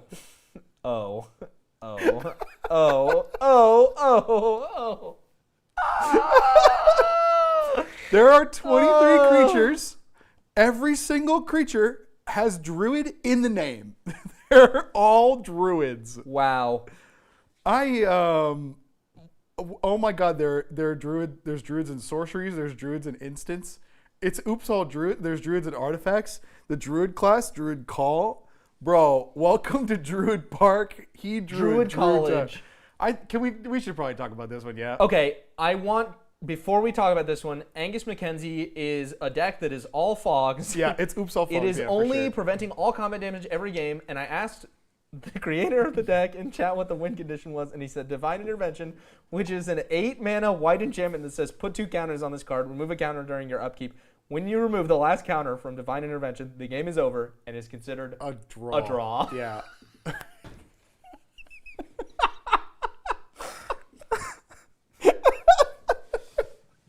We had a concept for a game, 2 concepts for games. 1, lose as fast as you can, and 2, try to force a draw. And we were like trying to figure out if we could make videos about it.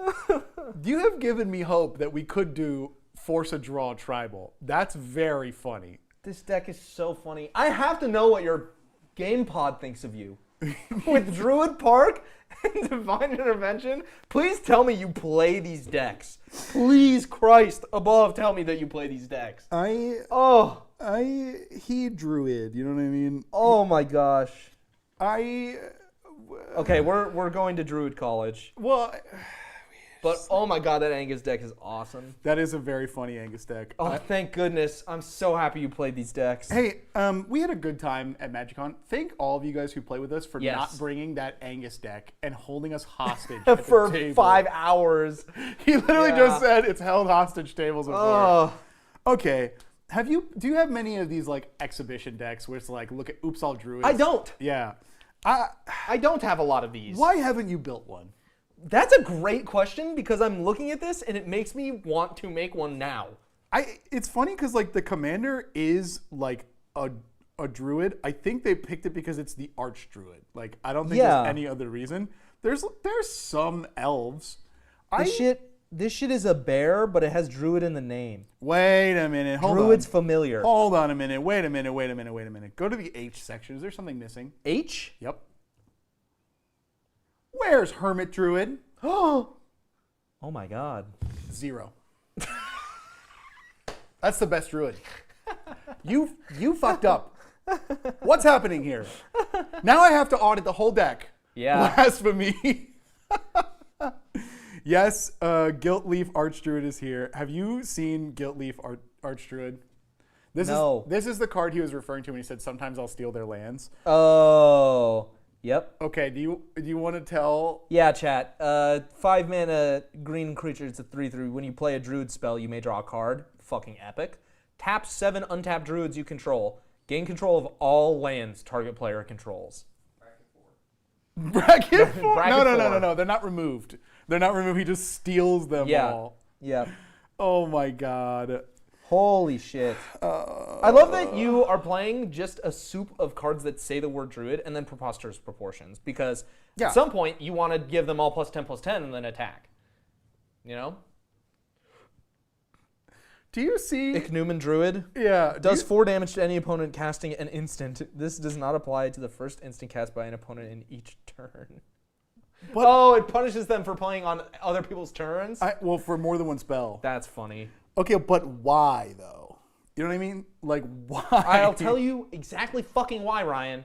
The name Druid is in the title of the card. Yeah, that's true. You're not. It is wrong. named Druid, and thus he must arrive at the Druid party, and he must Druid party. Actually, Citadel Druid is kind of good. It's 2 mana 1/1, but it gets a 1/1 counter every time your opponents cast artifacts. Ryan, I think that I have to include this in the members deck so that I Druid. Oh no, I didn't think about that. I think you fucking cheated the system. Oh no, I didn't think about that. Damn. But wait, you Druid? I thought you drew. I'm just saying. This is pretty good. I think that's a maybe, but holy shit, this is so funny. I hope that we'll come to a point where we've assembled like a good handful, and then maybe we can post like a vote off or whatever in the Discord.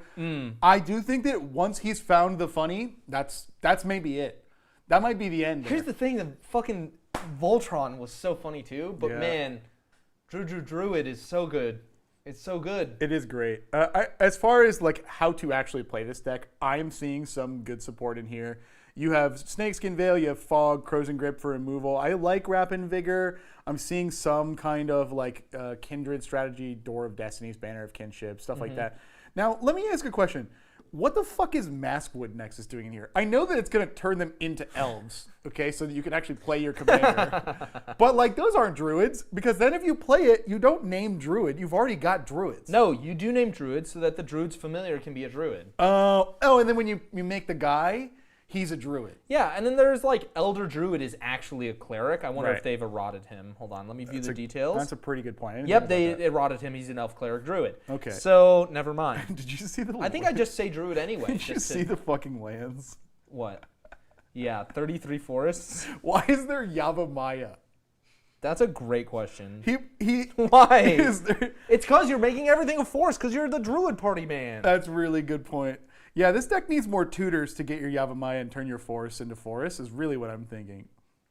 This is Wow. This is a special deck. Okay, this is a special deck. All right. This makes me so happy. I think I would play this. I think that you're gonna get shoved into a locker when you play this. I think this is awesome. And not because like, because they're like, wow, I hate playing against this. Because like you're gonna play a 4 mana 1/1, and then they're gonna play Kranko, and then you're gonna die. yeah, And that's the good part. I'm trying to picture the other 3 decks that complete this, like to make a real game. You know what I mean? Like we talked about yeah. bad tribal, but like even bad tribes are maybe better than this. Yeah. No, you're right. What other decks can compete with this? That have, it's kind of typal, but only in the names of typal. I don't even know what would be low enough I power. have no idea. Like if you play just every unicorn card, I think it would stomp this. yeah, I don't know what you would do. this is so funny, This versus Creature Voltron, right? but a 3/3 with First Strike absolutely eats this deck's lunch, I think. Like this is the most. Wow, that is an amazing turn of phrase I've never heard before. God, What, you don't like them eating lunch? no, it's so good. Yeah, like a schoolyard bully, dude. This deck was never meant to be good. It's funny every now and then. I can triumph of the horde somewhat. Yeah, like Okay, that's fair. Hey, you know what? If you've ever won a game with this, congratulations. Yeah. Listen, this deck isn't for winning. You've it's- already won. No, You no, put no, the no, no, paper no. in a pile. You won. You you're beat right. Magic. You You're beat right. Magic the Gathering. building this deck is a win in and of its own, but the fact that there is like wins on record with this deck is like such a victory lap in Yeah. Magic the Gathering. Honestly, unbelievable. Like you were wearing every training weight in every anime arc and you still killed Sephiroth. That's ridiculous. Do not cut any cards from this deck. Yeah. Do not add any cards to this Nope. deck. Do not change the land base. Do not change the creatures, the artifacts, the sorceries, the instants, the enchantments. Don't change the battles. Don't change the commander. Don't change the planeswalkers. I have one change. Oh, God. There are a bunch of lands that make you name a creature type. Yeah, you could do that. Cavern of Souls, your druids can't be countered. But don't! Yeah, okay, fair. Because you won. This is an 11. Okay, I already rated it a 0. I'll rate it a 20. Average out to a 10. yeah. Averages out to a 10. Three Tree City is in there, yes, because he's gonna tap for druids. Amazing. Oh, man. This is a great fucking deck, dude. Thank you very Amazing. much for submitting this. On to the next one. So that was a 0, a 20, and an 11, I think. Yes. So, do with that what you will. Holy shit, this What a is fucking so funny. funny. What a funny deck, dude. Oh, this is so funny. That's really good. I wish that my brain worked like yours.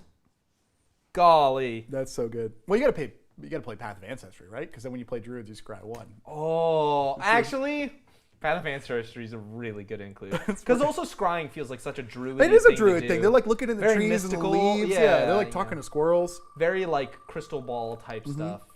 Wow, so sick. So sick. I'm now realizing all the lands that let you regenerate the forest creatures don't say druid, and that's fucked up. Card? Wow, they just submitted? Yep, I see it. Oh, wow, look at They that. literally submitted mere minutes ago. Card, That's crazy. welcome. Consume everything, bracket 4. Squirrel. Kitchen table coming out. Thousands of squirrels have been sacrificed. Oh, God. Squirrels were harmed in the making of this deck, I see. Square. Oh, my God, it's Ygra. Yeah, Ygra, Eater of all. Wow. And the first card I see is Academy Manufacturer. What are you doing? Yep. Oh, my God. Where does your brain go on C Ygra deck? What are you doing? Eaten. Yeah, true. That's based. Let me think. Other creatures are food, in addition to their other types, and have 2 mana tap, sacrifices permanent. Whenever a food is put into a graveyard from a battlefield, put 2 1/1 counters on Ygra. Man, that's tough. I've not looked at Ygra stuff since it was spoiled, but I think that maybe what you're doing is just trying to wipe the board of all artifacts, because when you make them food, you're making them artifacts, and then you swing in with a bazillion damage. Usually Ygra gets big, and that's how you win. Zach, what are you giggling about over there? I'm giggling at Nut Collector. Nut Collector. He's talking about Nut Collector. No way. Nut Collector is a druid. Wow, you have cursed every time I'm going to look at a druid for the rest of my life. Okay. Holy. Okay. I gotta look at Nut Collector. What the hell is going on At the here? beginning of your upkeep, you may Oh, I create know a this 1/1 one. squirrel creature token. All squirrels get +2/+2 as long as 7 more cards in your graveyard. We Wow. are building squirrels for one of the in-house cast members who wants to play squirrels. I cut this card because it's 6 mana 1/1, and it doesn't do anything until your upkeep, other than a slight pump sometimes when you get there. Yeah. It's so expensive, but the title and name is so fucking funny. I didn't know what to do with myself. Yeah, it's like how I don't know if you know this, but there's a Pokemon. I need to look up the Pokemon's name. Fuck. Oh, his name is Greedent. He's a big fat squirrel. Greedent has a move that only Greedent has, and the move is stuff cheeks. Oh yeah, I And know then that. you can go around and stuff people's cheeks. That's fucking funny. All right, earlier you talked about the win for this is destroying all artifacts thing. Have you seen like Bane of Progress? No. It's like a 6 mana, like 3/3, I think, in green, and it ETBs. It destroys all artifacted enchantments. Green has a few of these that are just like back to nature effects. It's like fucking blow up all this shit that's not natural.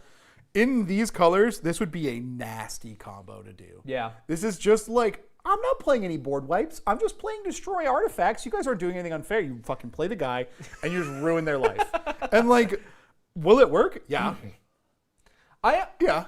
I so like this version of the deck because it is funny, because you're saying, I am playing a bunch of squirrels and I'm going to eat them, like how, how someone who is in South Florida would go into the Everglades and just skewer whatever animal is closest, except you are like, I only want to eat squirrels. Then you are either going to swing in with Ygra and just absolutely destroy people, or you're eating squirrels and you're gaining life so that you are so fat that nobody could possibly do anything to you. You're including things like Lembus and Heaped Harvest and just candy trail, and you're just doing so much eating of stuff, and I fucking love it. This deck does get funnier with all the weird prints of food that keep coming out. Right? It's Yeah. like, it's so funny. Where's the hot dog? Where's the hot Oh dog yeah, card? hot dog. You can put the hot dog card in stand this. for sure. Oh, it's so funny. I think this deck is so funny. Savor, I love Savor, the removal spell. It's so bad, but in this deck, it's hilarious.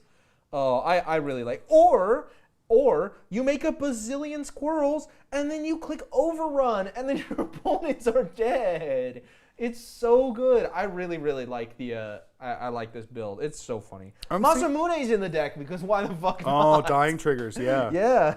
I'm gonna give this giant katana to this cat and see what happens. That's pretty good. I think for me, I'm seeing a lot of secret like finishers or strong plays that I would do in Golgari. Things like Lich Knight's Conquest, Rise of the Witch King, like things that are really good casualties of war, really good strong plays in Golgari. I feel like you don't even need them. Like just like all people are saying like random food staples, so like hot dog, like you were saying, but like Night of Sweet's Revenge and like other like permanent on the trail or whatever, Crumb Trail. Yeah. Like there's a bunch of like food matters cards.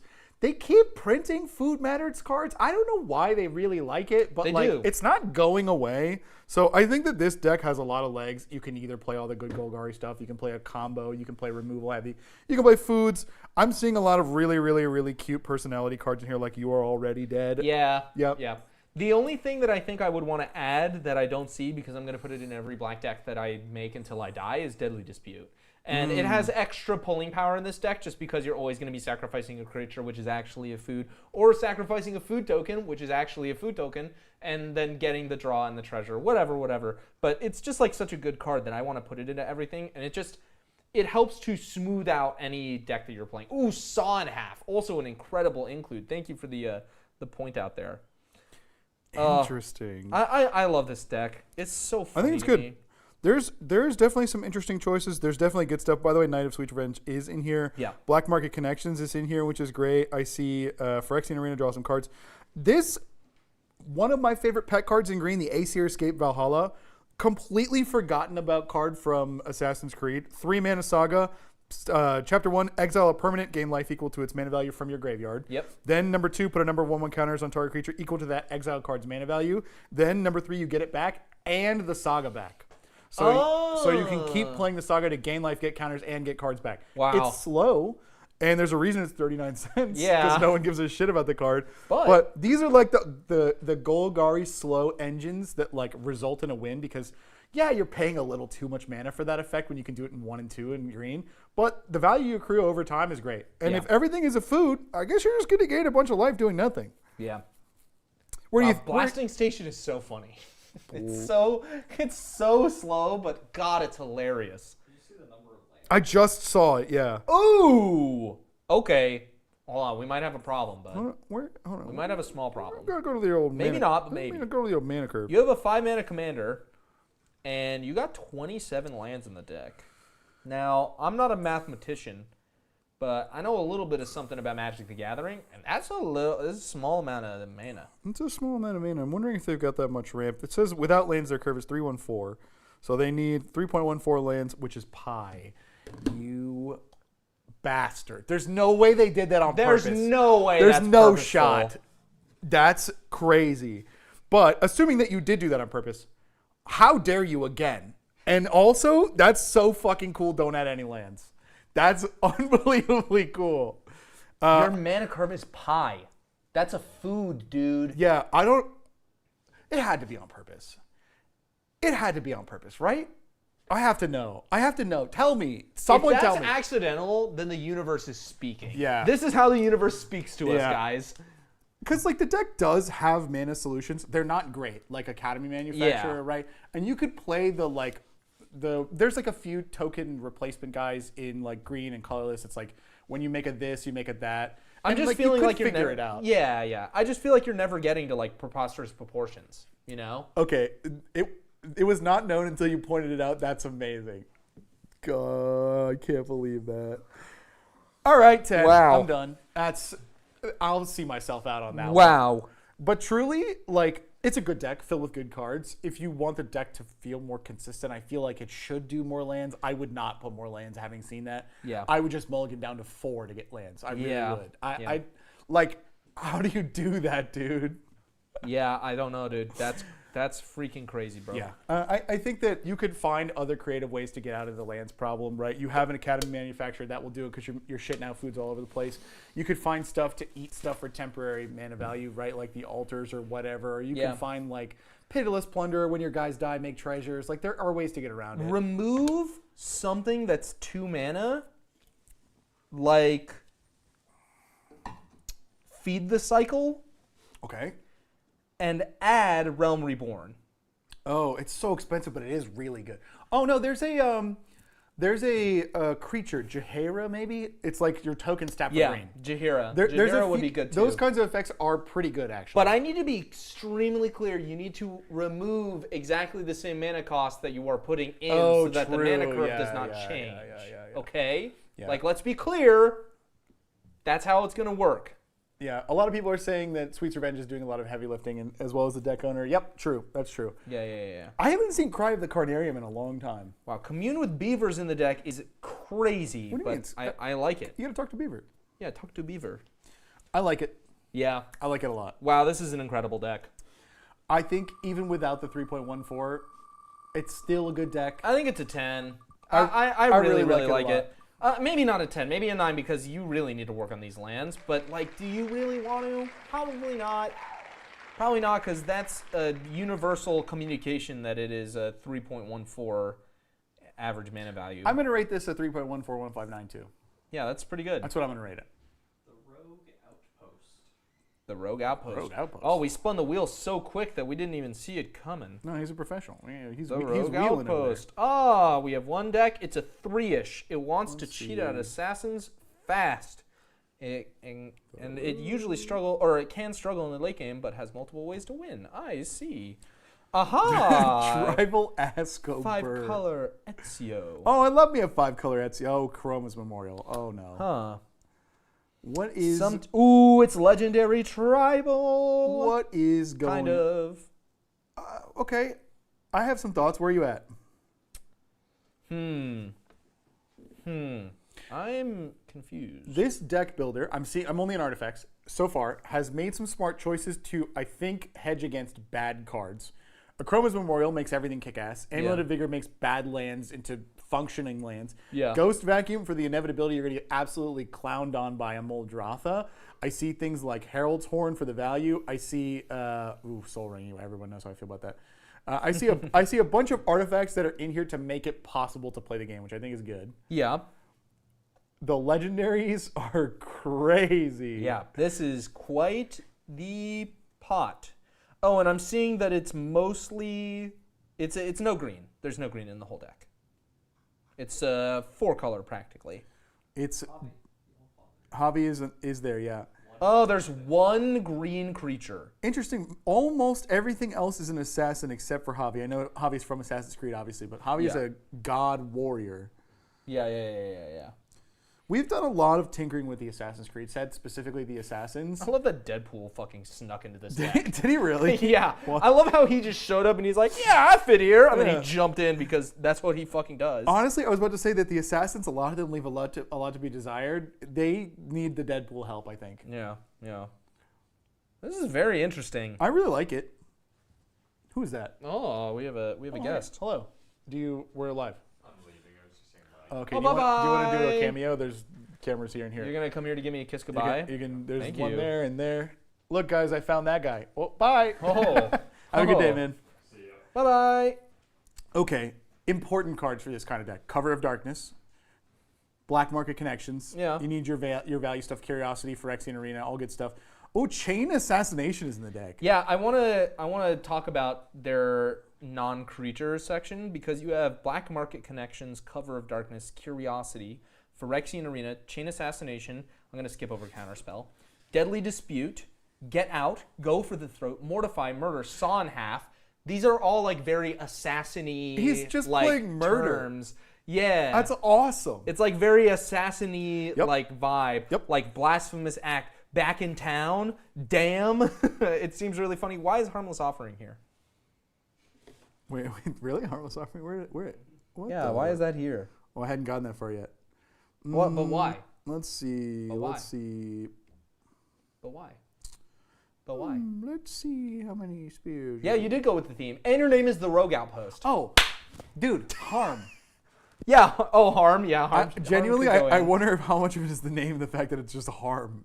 I'm starting to look at this list, and I'm fucking with the visions so hard now, because it's just a bunch of assassins. Yeah, no, it is. It's just a bunch of and here's the thing: Unstoppable Slasher might not be legendary, but He's an assassin. I'm pointing at you in chat. You know who the fuck he is. Yeah, that's know, actually a you really, know who the fuck he is. That's a really good point, actually. His legacy is not in the card game. It is in the card game that we are playing. Of the creatures in there that I think don't fit the most, it's Solemn. But you need ramp. I get it. Yeah. It is very funny though to have like the history's greatest assassins and gods, and then there's a Solemn. Did you spy what's in there under R? No. He's playing Roaming Throne. Oh yeah, I seen that. I'm wondering. So Roaming Throne doubles the triggers for assassins, right? So I guess when Ezio deals combat damage to a player, you can pay Wooburg. If that player has 10 or less life, that player loses the game. You can fucking kill them twice. For paying double Wooburg. Yes. He fucking double. He goes, ha, ha, and he gets him with the 2 hidden blades. Yeah. He stabs him on the ground an extra time just to be sure. Holy. The fucking double tap is so funny, dude. Hey, I don't care about any synergy. I don't give a fuck. This is hilarious. I love it. This is a good discussion, I think, to have. Frame this against Oops All Druids. Yeah. This is a different deck entirely. Yes. Yes, it's all assassins. Yes, it's all murder. Yes, But it's all harm. so different. It's so different because this is clearly a deck that wants to play and win in the theme and has made some sacrifices to not play only every assassin in order to play the game. Both of them, I think, are equally valid and awesome. Yes, I very much agree. Wow, it's just so funny. I think it's so funny. It's so funny that there's one green card in the entire deck. Like why even put it in there at that point? And the reason is because it's just from Assassin's Creed. This creature isn't even an assassin. It just gets a legendary creature back when he's a god, though. When it dies. Yeah. Wow. This is hilarious. Interesting choices on the mana base. 5 color is always such a tough game to make sure you have all your colors. I think that to play the deck, there's like the 1 pip on the 1 card for green, but 17% of their lands can make green. Likely that's multicolored lands. Yeah. I think that killing people with the commander ult is kind of really important in this deck. Mm-hmm. So I think you've made good smart choices on the lands too. I see in chat, is Phyrexian Arena worth it here? Probably better to get different card draw engines. I think that it's still good, but I definitely think that you could be served removing look, I'm sorry. I know that you want all the... Actually, I was going to say maybe remove a removal spell. No, they're too good. Remove counterspell. Put in Vanquisher's Banner. Because you're playing 38 lands and a bunch of 5 or 4 costed assassins. Just draw a card more. Draw a card more is probably what you want. Probably. We have access to so many colors. Probably. Phyrexian Arena is good, right? You draw a card every upkeep. Yep. You pay a life, you draw a card, it's cool. I also think they had black market connections, right? We're paying the life, we're doing the stuff. We have all 5 colors. There probably are better way. Recon, yeah, I was gonna say there's the blue, Recon mission. There's the blue stuff that if you hit them, you draw cards. I feel like we can play into that because likely our assassins are getting in there. I'm also thinking that we have access to weird multicolor engines. I'm trying to think of any really good ones, but there's really good. I like Wargate, for example, but it's a little bit off. No, maybe it's not off theme because it's war or whatever. Yeah. We have all 5 colors. We can play spicy, weird 3-color cards that no one likes or knows how to play or wants to play because our deck is so off the beaten path. No one's gonna know what the fuck we're doing anyway. I think that even though they're not colored lands and you kind of are strapped for color in this deck, not having Rogue's Passage is so... Oh, that is weird. And I think Access Tunnel would be probably well served here. I guess I don't know the average power. Actually, maybe not. But at least Rogue's Passage. Yeah. They're rogues. Just because they're roguish. Yeah, they're rogues. You know? Yeah. Me talking about drawing cards? Yeah. I mean, drawing cards is how you play the game. It is in character for me, but drawing cards is playing the game. Trying to think of like what I would do differently than this deck owner. The theme, important, staying. They've got value, they've got removal, they've got and themed removal at that. We've talked a little bit about the lands. People are talking about Chromatic Lantern. There was like a big debate. Josh Lee Kwai said Chromatic Lantern. Famously said Chromatic Lantern is a fucking bait trap card. There is one scenario that I firmly disagree, which is budget and availability. Yeah. Some people just have the collections they have. And in like 5 colors specifically, like it might give you enough, and especially in budget is really what it's about. His point was, we live in 2025. There are so many free, cheap, dual color, tricolor, mana fixing. That's true. And that is true, but like people play the cards they have. Yeah. I think that there's definitely a difference between like Chromatic Lantern, which is tap 3, tap 1, get a mana, and then also all of your lands or something, and something like an Arcane Signet, which will fix for you, is cheaper. Yeah. You could play more of that. Yeah. I don't know that this deck really needs it because, to be honest with you, the heaviest costs, like every creature generally is 1 pip of one pip of another. So like not having your mana is bad, but like the heaviest cost is your Wooburg passive from your actual commander to try and win. By the time you're at Ezio, they have 10 life and you're going for the kill. Yeah. In this deck, if you don't have the 5 colors, like that's just kind of like it sucks. Yeah. That sucks. You just drew bad. I don't really know what to tell you. Because like, yes, the color identity is a little more limited window than what we're seeing here, I think. Yeah. Man, it's very fun. Yeah. Very fun. I think that you might not need Vandal Blast, but like, I don't know. It's never bad to have it in the deck. I like it. I like the deck a lot. I like it. I think that where would I even go from here? It's so tough. Yeah. It's so tough. You know what else I didn't see? And I think this is by design on purpose. All of the like shapeshifter cheats that people use for bad tribes. Yeah. And I respect that. There's a reason that people do it. It's because they're usually better than the garbage ones. Mm-hmm. I'm trying to think. Are they going to print any assassins in the coming sets? Like, is Ninja Turtles going to get assassins? I would bet, yeah, because of the Foot Clan. You think they're going to be assassins or other? I think so. I kind of wanted them to be rival ninjas so we could get 5-color ninjas. Oh, just more ninjas? I don't know. I feel like at least Shredder has to be an assassin. An assassin ninja, maybe. Yeah, maybe. Yeah, they might be assassin ninjas. That's a good point, too. Yeah. I feel like there is nothing wrong with the way that you have built this deck. I like the deck a lot. I'm disappointed in Magic for you because you should have more choices of assassins. It's a really cool idea, I think. Why is Thraxamundar in the deck? I know that he's an assassin. Badass. I know that he's an Yeah, assassin. he's badass. What are you talking about? He just feels like so weirdly out of place. He's a zombie assassin. What are you talking about? I guess that's true. He just feels so random. I like the deck a lot. I don't even think it's there's not much. You are working with limited paints. Yeah. And in that way, I'll give you a 9. I think you did a great job. I think 9 too. I think there might be some finagling you can do with like your enchantments or artifacts to like just tune it up a little bit. But like also, this is awesome. Yeah, it's good. It's a good job. Like this is fucking sick. So I can't be mad. Oh, you know what? You have a single god. Play the World Tree. It also fixes your mana in the land slot. Yeah. When you have 6 that's or more true. lands with the World Tree, all your lands tap for anything. That's true. I think that's it on this deck. Oh, I don't see Vincent. I think Vincent is an assassin. Get Vincent. Oh, is he? Hey, hello, Voss. Haas is here. He was the guy we were just dunking on a minute ago. What did I say for this deck? 9, 8, 9? I have 9 for this. I think you had 9 for this. Yeah, I'll say 9. Woohoo! Because there's just a little finagling to kind of... Silly goober. Silly goober. I didn't know I submitted into this deck. Silly goober. It's down at the bottom. Yeah. Silly goober. You wanna 2, maybe a 3. It's... Oh! I saw him talk about this in chat literally seconds ago, or minutes ago, or hours ago. Zalto Uber budget. It's a $60 deck. Oh, and it my runs God. Zalto, the card that I said on the last stream I wanted to see super bad because it's fucking garbage and I'm so excited. Zalto is a 5-mana mono red 7/3 trampler that says when he's dealt damage, you venture into the dungeon.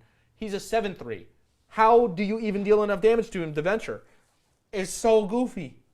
Thank you for making this deck. Thank you. Where do you think they went with this? Probably a bunch of self-damage. I would hope. Here's where I'm at first. 26 artifacts. Oh, maybe Voltron. Nope, dungeoning? There is a little bit of Voltron. I'm seeing a lot of very similarly themed things. Shields that give a lot of toughness. Yeah. He's playing all the zero cost Cathar Shield. He's got Everflowing Chalice in here, but there's another Quarter Shield and a bunch of other ways to give him Kite Shield, like a bunch of just like random. I've never seen this card, Endless Atlas. Oh yeah, That's really cool. I've never seen that. Fiend Lash, such a great include. Oh, I really Fire like. Diamond, my beloved. Wow. Glittering Shard. Or Granite Shard, What are you looking at? The Granite Shard. I've never seen something that says pay this or this. Yeah. Remember Crystal Shard? Wow. There's a blue one that does a bounce, I think. This is so funny. Wow. Illuminated Folio is another really funny one. Reveal 2 cards from your hand so that you can draw a card. Holy. I'm looking at the budget all-stars that I know I have played in decks before. The number one that I see, fucking Humble Defector, dude. Yeah. Humble Defector. I'm seeing Burnished Heart in there. I love seeing Slagworm Armor. Bro, he's playing Fire Ants. Yeah, I know. The fucking legendary card that we played in Box Brawl. Yeah, that was really good. Flame Jab with Retrace. Solomon 69 cents. Okay, here's the interaction section is definitely, I think, where cheap red goes well. Yeah. We see a Braid. I see Chef's Kiss. Cast into Fire is even pretty good too. It's damage or exile. I see what is that? Squat. Oh, Flick a Coin is budget. Wow. Yeah. That's cool. Oh, Oh, man, and I the love this lands. deck. Volshock Sorcerer is hilarious. Viashino Fangtail. All of this is just ping stuff, and then you venture. Ah, I like it. Okay, where would you go with this, knowing that it is a mega budget? I don't know if you could do this better. Let me see. There's one card, and I have to look at the damn price of it. Hold on. Yeah. I don't know if you could do this better. What the shit is this? Is it a $10 card? What the? What is it? Pyrohemia. Uh, I'm trying to think. There's got to be, like, what kind of effects would be good here? Artifacts that deal a damage, they're not that common. Enchantments that deal a damage, there's like Pyrohemia. There's not that much else. Maybe. Damn it. What's up? What are you thinking? I was going to look for Dark Steel Plate, but it's $4. Fuck that. You don't need it. I'm trying to think. There's a, he says, I think the most expensive card is like $1.15. Yeah, $10 is out of your budget. I agree.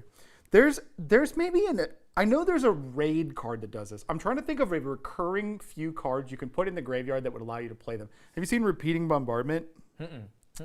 No, Repeating Barrage. No, I have not. You see, I'm pretty sure this will be garbage. No one cares price. I want to play this Okay, deck. it's 10 cents. Okay. Now here's the thing. It's 3 mana sorcery. Deal 3 damage to target creature or player. But it has raid for 5. Return it from your graveyard to your hand. Activate it only if you've attacked with the creature. Now I think there's an escape red card maybe that does damage. There should be something in cheap graveyard red that would allow me to recast it a bunch of times if there's no if I have nothing to play in my hand. I feel like that's what this deck is really missing. Right now I'm thinking it's Repeating Barrage. I wonder if I can find a list of cards with escape actually. I'm wondering where the win is. Are you just doing combat damage with Zalto?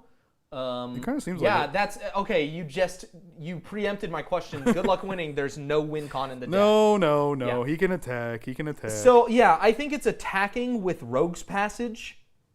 That might do it. He's a 7. 7 power is a very important amount. Yeah. I'm wondering if there's any, because what's going to happen is at some point you're going through all of the dungeons and you're drawing a shitload of cards and playing things for free, or you're getting stuff off of the top, or maybe you're just making a 4/4 to block with. But there's no actual way to win. Okay. Fiend Lash does it. Fiend Lash is good. That's true. The card, the type of thing that I think it's missing is a recurring engine that you can do that will get when you're completely out of cards, because you will be. Ox of Agonis, are you familiar with that card? Yes, Ox of Agonis is very good. Ox of Agonis, depending on the website, is like 50 cents. Okay. It's a much better card than I was giving it credit for. There's also a 1 mana enchantment in red Escape Velocity. It gives 1/0 and haste. You can escape it for 2 and 2 cards. There are definitely plays in this style I think you can roll out of your graveyard to make a big difference. Yeah. Rover Blade also does it. Rover Blades, rather, which is just roller skates from Aether Drift that gives something double strike. It's also a vehicle, which is fun. Yeah, I remember this card. No one liked this fucking card. I'm wondering if there's any. I know that they're going to be expensive. I'm wondering if there's any way to give him trample. any way to give him trample. Not expensive. Oh, you mean mana cost?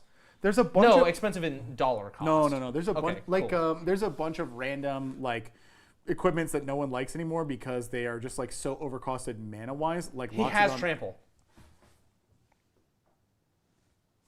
I think send me into the stratosphere. All good. I was gonna say cards like Loxodon Warhammer to give him lifelink. Yeah, lifelink is also huge. But but to be honest, there's probably like mana doublers or not mana doublers, damage doublers that no one likes, like Bitter Feud. Now that I'm thinking about it, that are cheap as well, where you could probably like get away with like not. Yeah, it's 50 cents. Bitter Feud is a 5 mana enchantment. You pick 2 players, it doubles damage to either of them when they fight each other. It feels like, there's a bunch of instants that Add double. a Mox Ruby for more mana. That's sick. So true. Fucking Teamer Battle Rage. Hold on. Yeah, Teamer Battle Rage. Like, I feel like he's already at 7. There's a bunch of ways to win. Yeah, Teamer Battle Rage is 20 cents.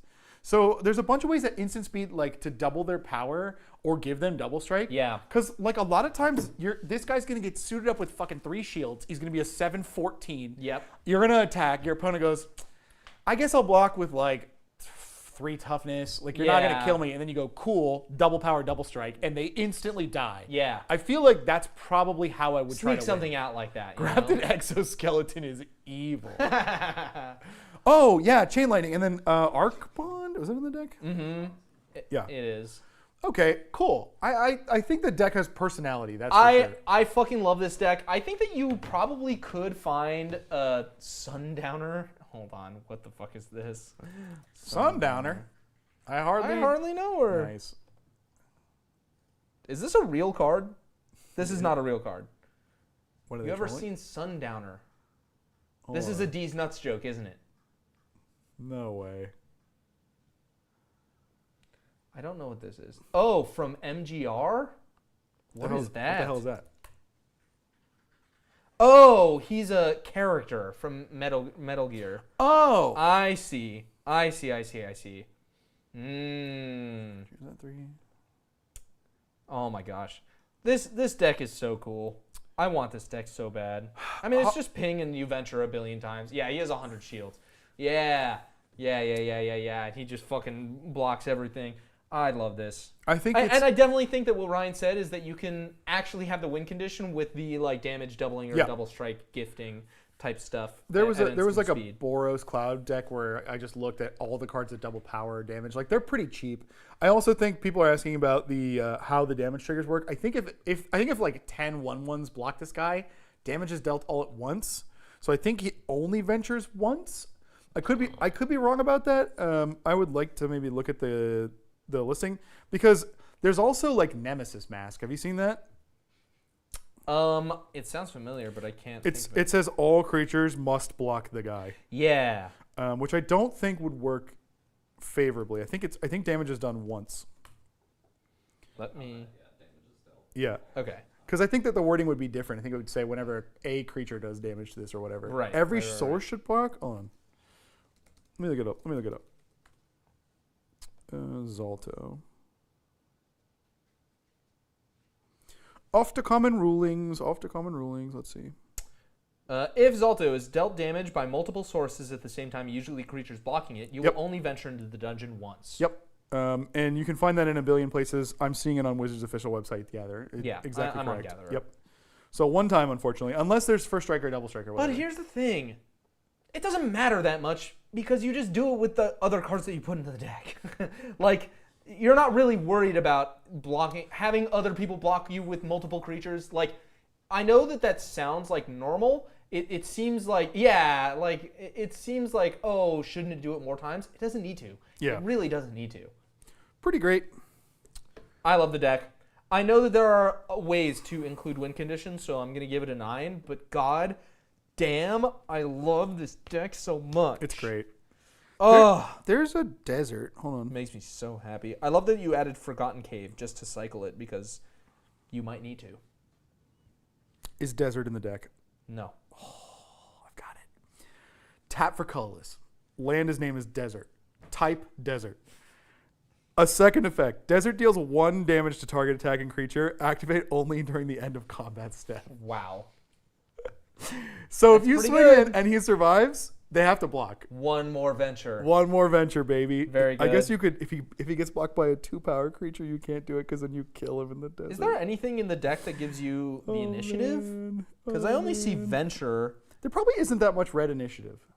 Yeah, right? Mostly I think would it's blue and black. Uh, Desert's going in? Hell yeah. Look, you made a budget deck with a really cool and fun and unique concept. I'm going to give you a 10. Not even close. Yeah. Are there upgrades? Sure. It's a $60 deck. Well done. Yeah, I think you're right. I think it's a 10. I think I was a little cold. That's pretty good. Let me search. He's searching. Take the initiative. Okay. Blood Boil Sorcerer. When it enters, you take the initiative. You can sacrifice it to go to creature. Good. Oh no, sacrifice an artifact or creature. Oh. Cave of Chaos Adventurer. Trample 5/3 for 4 mana. When it enters, take the initiative. Whenever it attacks, exile the top of your library. If you've completed a dungeon, you can play that card without paying its mana cost. Otherwise, you can play it. Fine. Loot Dispute. Enchantment.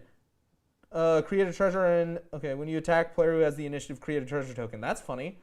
And Stirring Bard. Stirring Bard is in the deck. That's what you have that's in the deck. That does it. Nice. Okay. I really like the deck. How many more do you think we got in us today? I think I can do 1, 2 more. 1, 2. Two feels right. Loot Dispute seems like you could go into the deck really well, but I don't know how much it costs. Fire Ants is definitely the MVP of that deck. Yeah, Fire Ants wins. Yep. And actually, since you're playing pingers, maybe like I know they're kind of more expensive, but like Basilisk Collar effects, we can add lifelink would be really good. Yeah. Maybe not necessarily Death Touch, so Locks on Warhammer feels pretty Oh good. my god, so good. I love this deck so much. Great. Oh. Oh, we've spun a wheel, and Petrov, you are selected. They are towards the top. Yes, I think it shouldn't be more than a bracket 3. This is just a theory crafted, not a played deck. This is a Simic deck that is the appropriate level of ramp and wackiness, so I have some cards that... Oh, I fucking got rid of my thing. That combo good. Others are for shits and giggles. Okay, and then there notice that they kind of started with Eon Chronicler and then worked from there. Okay, so I'm opening the deck. Eon Chronicler is a 5-mana star. Its power and toughness are equal to the number of cards in your hand. It has Suspend X, where it's X and then 4 mana. X can't be 0. Whenever a time counter is removed from Eon Chronicler while it's exiled, draw a card. So you are rewarded for casting it with big X or little x or medium X because you want the guy on the board because he gets big when you draw, and when he's off the board, you draw, which is kind of cool. But like his cost is X and 4. So like what number are you going to want to cast that for? Because if you cast it for 2 as X, that's 6 mana to draw 2 cards and get a guy like 3 turns later. I think another thing that you can do is you can cheat the counters off of him, and then they still draw you the cards because they're coming off. I think the idea is that this deck is going for things that love for you to have a big hand. Yes. Like Psychosis Crawler. Yes. And then things that love you drawing a bunch, like Chasm Skulker, I think I really like. Ooh, and Herald of Secret Streams going in here. Good. Interesting. I'm seeing some Graveyard Recursion, Archaeomancer, Eternal Witness. What did you I'm spy, hearing some Zach? laughing. Oh yeah, Kozilek Butcher of Truth. I actually... Just because you draw 4 cards, pretty much. Yeah, I think Kozilek is probably in there so you don't like mill yourself out. I see Praetor's Council as well. There's Thoracle in the deck, just randomly, because you might get to the point where you have no cards in your deck, or you have like, infinite devotion. Yeah, they've got a Jace too, Wilder Mystery. Labman, yeah. Their plan is definitely to get the hell out of the library. Yeah, for You're sure. drawing out. Let me see. Stolen Identity is really funny because you just make another Aeon Chronicler. I really like this. Heuristic It's Study. drawing Man, up a they're zillion all cards. draw. Yes, sir. Wow, 21 instants. This guy is living in the moment. High He's here Tide, right now. Blue Sun. Okay, so their plan is big mana because we actually forgot to read the commander. Have you seen Kruphix before? Oh, yeah. Kruphix 4/7. It says if unused mana would empty from your mana pool, it becomes colorless instead. It also has the devotion mechanic and no maximum hand size. So the idea is that you play a bunch of stuff that gives you a bunch of mana, and like you can tap all your lands every turn. This is like the OG way to store mana from Theros. Like there was an Omnath, and Bootlegger Stash will kind of do it, but you're holding on to mana between like doing stuff to dump it all into a big draw spell. Yeah. Yeah, I mean, I think I think this deck is a lot of just drawing cards a lot, which gets me nice and horny, but Nyx man, Bloom as well. Yeah, Nyx Bloom, it has mana reflection, and then you have Blue Sun Zenith because it's at some point you just want to draw 5,000 cards. I mean, How do you feel about High Tide, by the way? High Tide, it's the bounce stuff, right? High Oh no, yeah. Because I don't think I see it much in your decks. I mean, I don't know. I think I'm too dumb. No, but honestly, a review of your decks. Hi, you're getting roasted. I think you play way too many like multicolored land fixing utility lands to make it work. Yeah. Because like you really need the actual islands. Yeah, I think that's exactly right. I so skimp on basics that this would But be there's hard. so many advantages to playing that way. I prefer to play that way. Yeah. Even in monocolored decks, my like 60% of my deck is colorless because I'm playing all the crazy stuff. I think it definitely feels Stroke at of genius. It feels at home here, but like, is 13 islands enough in your opinion to run it? I see Breeding Pool. Okay, so a couple more of the like lands who have see- the type. That's it. Yeah. Is 14 islands enough? It's Probably so close. not. Man, it's What- tough. what's the no, num- I'll tell you why it is. Because this person is drawing so many cards that they are definitely playing an island almost every single turn. That's true. I guess what I'm thinking is that they also like, have like cultivate cards. yeah. What I'm thinking is that maybe on turn 7 you're playing it. It's turn 7. You have cultivate in the deck and like other stuff that It does that. gives So maybe you you have 8 lands. Maybe 3 or 5 of them 4. are islands. So it gives you 5 extra mana -1 from casting it. So it's like 4 extra mana for a card slot in burst. I mean, Dark Ritual does that, but worse. So honestly, pretty good. I think it's pretty good in the deck. Yeah, I think that you're probably playing this when you're going for the win. Yeah. I think that's true. I think that makes a lot of sense actually, because you're probably playing this in order to dump everything one time into an X draw spell. Nadir Kraken is so funny. I've never seen that card. Mnemonic That is Wall. a crazy name. I agree. I see Fierce Guardianship. I see Ghostly Flicker, which I have never seen played fairly. I'm seeing like a bunch of like really common, powerful blue cards: Rapid Hybridization, Reality Shift, Swan Song. All these cards and Aether Flux. I just noticed that. Yep. All these cards are great. There's a Devotion sub theme. I see the Nyx Lotus. I see the land as well, Shrine to Nyx. Bribery. Oh yeah. What? Why is Praetor's Council here? That seems random. Oh, no maximum hand size? Yeah, I think no But, maximum like, hand size. I also think maybe like is draw. What's the one that's mill and draw? Okay, I want to be super clear. I do not think that Swiftfoot Boots goes into this deck. I feel like it's not ever really going to go on a Kruphix because he has Indestructible. And, like, I don't know what other creature it really goes on. I mean, it's good to protect him from exile effects, but I also feel like that's a pretty fair assumption. I'm wondering if there's something in here that they really want to. Like, I attack. guess Psychosis Crawler or Tatiova. But, like, kind of even that, it's like, meh. You know what's funny? Have you seen Asceticism? It goes for the cipher for the stealing. Whatever you were talking about, I think. Asceticism is a different thing. Cipher for the stealing. Okay. For the identity? You gotta rewind. We went too fast. What are you talking about? Our bad. Teferi's Agent's Insight could have gone in, yeah. Have you seen Asceticism? Yeah. Oh, Identity Theft is the card that he was talking about. Oh, I think it's it makes a guy, you steal one of the things, it makes a copy, and it has cipher, Oh. if I remember correctly. Stolen Identity. Yeah, this card. You make a copy and then cipher it onto something. That's fair. Yeah. So, Okay. So my point about Asceticism, it's 5 mana, it's an enchantment. It says creatures you control have hexproof, and you can pay 2 to regenerate. Yep. Yes, that is a pricier card, but I think that in decks like this, like it's generally important to protect the things that matter. But like, other than Kruphix, is there anything you really care about staying that much? Oh yeah, Psychosis Crawler. You really care about staying there are because cards, it's like that's the way to win. there are cards for sure that will win and do help you get there. Like Psychosis for sure. Once you have your Thassa on the board, the Blinky guy, like half of this shit does that true. Yeah. And like there are a bunch of other cards that I think help you, like the Krakens that make stuff and like your Deadeye so you can flicker stuff. But I would rather have wide protection through Asceticism than Boots in this deck. Because I want to resolve one time a thing that makes my board untouchable. Yeah, I think I agree. Also, Baying Veil seems like a random include. I feel like I would like to remove that with Sink into Stupor, just because it's like the better version of that card. That's interesting. Oh, it's a tap on the back. Yeah. I feel like that might be a meta choice, like against Cranko players. Although true. Maybe. Although true. Horn of Greed, we need more draw. Yeah, this deck needs Horn of Greed. Actually, a Horn of Greed would kind of be crazy. It actually would be pretty good, I think. If you just squeeze in a slight like group hug package with like Vidalcan Orrery, Horn of Greed, Howling Mine, you're incentivized to tell the table like, hey, don't attack me because I'm giving you all this extra stuff. And then you're also getting to your game plan, which I can only assume is either drawing to suck people or to Labman / Jace / Thassa's Oracle to win the game. I feel like that's not a bad include. I know it's not exactly the theme of the deck right now, but it's a consideration. It's a consideration. Agreed. I'm so surprised to not see Propaganda. It does feel like this is a deck that probably wants it. Although, to be honest with you, they're playing a decent amount of creatures. Yeah, right? 21 is more than I've seen in decks like this. So many instants.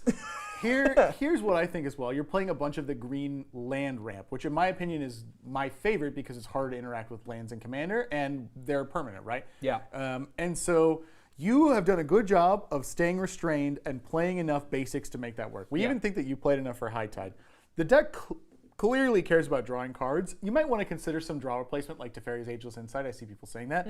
But I see plenty of interaction. I see plenty of guys that can block. I see plenty of ways to draw cards. I see plenty of ramp. And I see, honestly, all the things that I think that would let you win games. So I think it's a great deck. I think it's an incredible deck. I think that you could include more of the creatures that are XX, where X is your hand size. Yeah. You know, but like, just looking at the deck, this is probably really fun. Yeah. You probably sit down and have a good time every time because you're seeing so much of your deck. I think that it's always funny to look at decks like this and go, haha, Simic do nothing. And I think that there definitely is a game where you're going to draw all of your defenders that draw you cards. Yep. You'll probably get laughed at in the Simic do nothing. But I would say the majority of the games that you play this deck, you're going to try to resolve spells that will kill your opponents or win you the game pretty consistently. Yeah.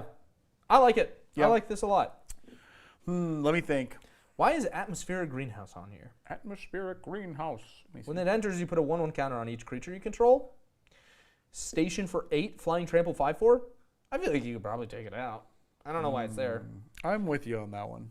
I think that there are a couple of things that are like that in this deck, where it's like, you could. You don't really have to, but you could. For Hydra, just to give them a little boost. I think it's a lot of I think then if rather than Hydra, because you already have a devotion sub-theme, I would rather play Renata. The green like star 3 that's like creatures enter with extra counters, and also its power is equal to your devotion in green, and it has green devotion. That's probably what I would play. Yeah. I think that that's a stylistic choice though. I got you. Yeah. I think it's, it's cool because at some point you slam Hydra, you have a billion things, and then you fucking do the thing.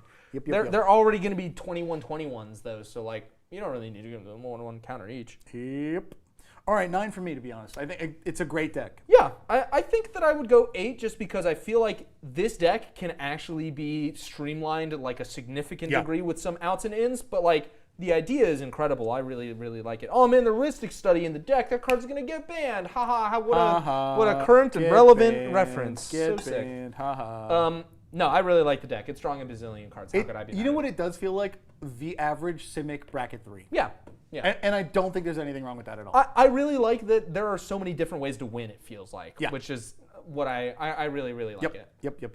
Very good. All right, last deck of the day. Last deck. I plan to go through all the rest of the decks that haven't been picked today just to see what's out there in case we find one that we really fall in That love is with. utterly goofy. I do think we've seen 2 we really like today, so likely I would say some kind of poll. Maybe we'll do like a community post on our channel and be like, hey, here's a poll, here's the deck list, choose, because we want to play your decks. Yep. We, assuming that the video does well, we'll play more of your decks. You guys make good shit. Yeah. What do we got? Soap? Soap. Like cheeky or what? Like cheeky soap? Oh, Yeah. it is Strong soap. 3. I love you guys. This says Jenny with the Glock. Oh no. Oh, it's Jin Gitaxia Oh serialized. no. Oh no. What have you done? Oh no. Why? What's It's the Flip Glock? Guy. Oh. Okay, this is the 5-mana 5/5 with Ward 2. Who needs tutors when you draw out your deck? Says the description. There's a primer. Let me Here, read- you say your thing. I'll read the card, then you get a say. Yeah. 5-mana 5/5 with Ward 2. Whenever you cast a non-creature with value 3 or greater, draw a card. Fantastic already. 4 mana, basically flip it over to transform it. Activate only as a sorcery and only if you have 7 or more cards in your hand. You get the Great Synthesis with the Saga. Chapter 1, draw cards equal to the number of cards in your hand, which is already absurd. You have no maximum hand size for as long as you control the Great Synthesis. 2, return all non-Phyrexian creatures to its owner's hand. And 3, you may cast any number of spells from your hand without paying their mana cost. Exile and return it.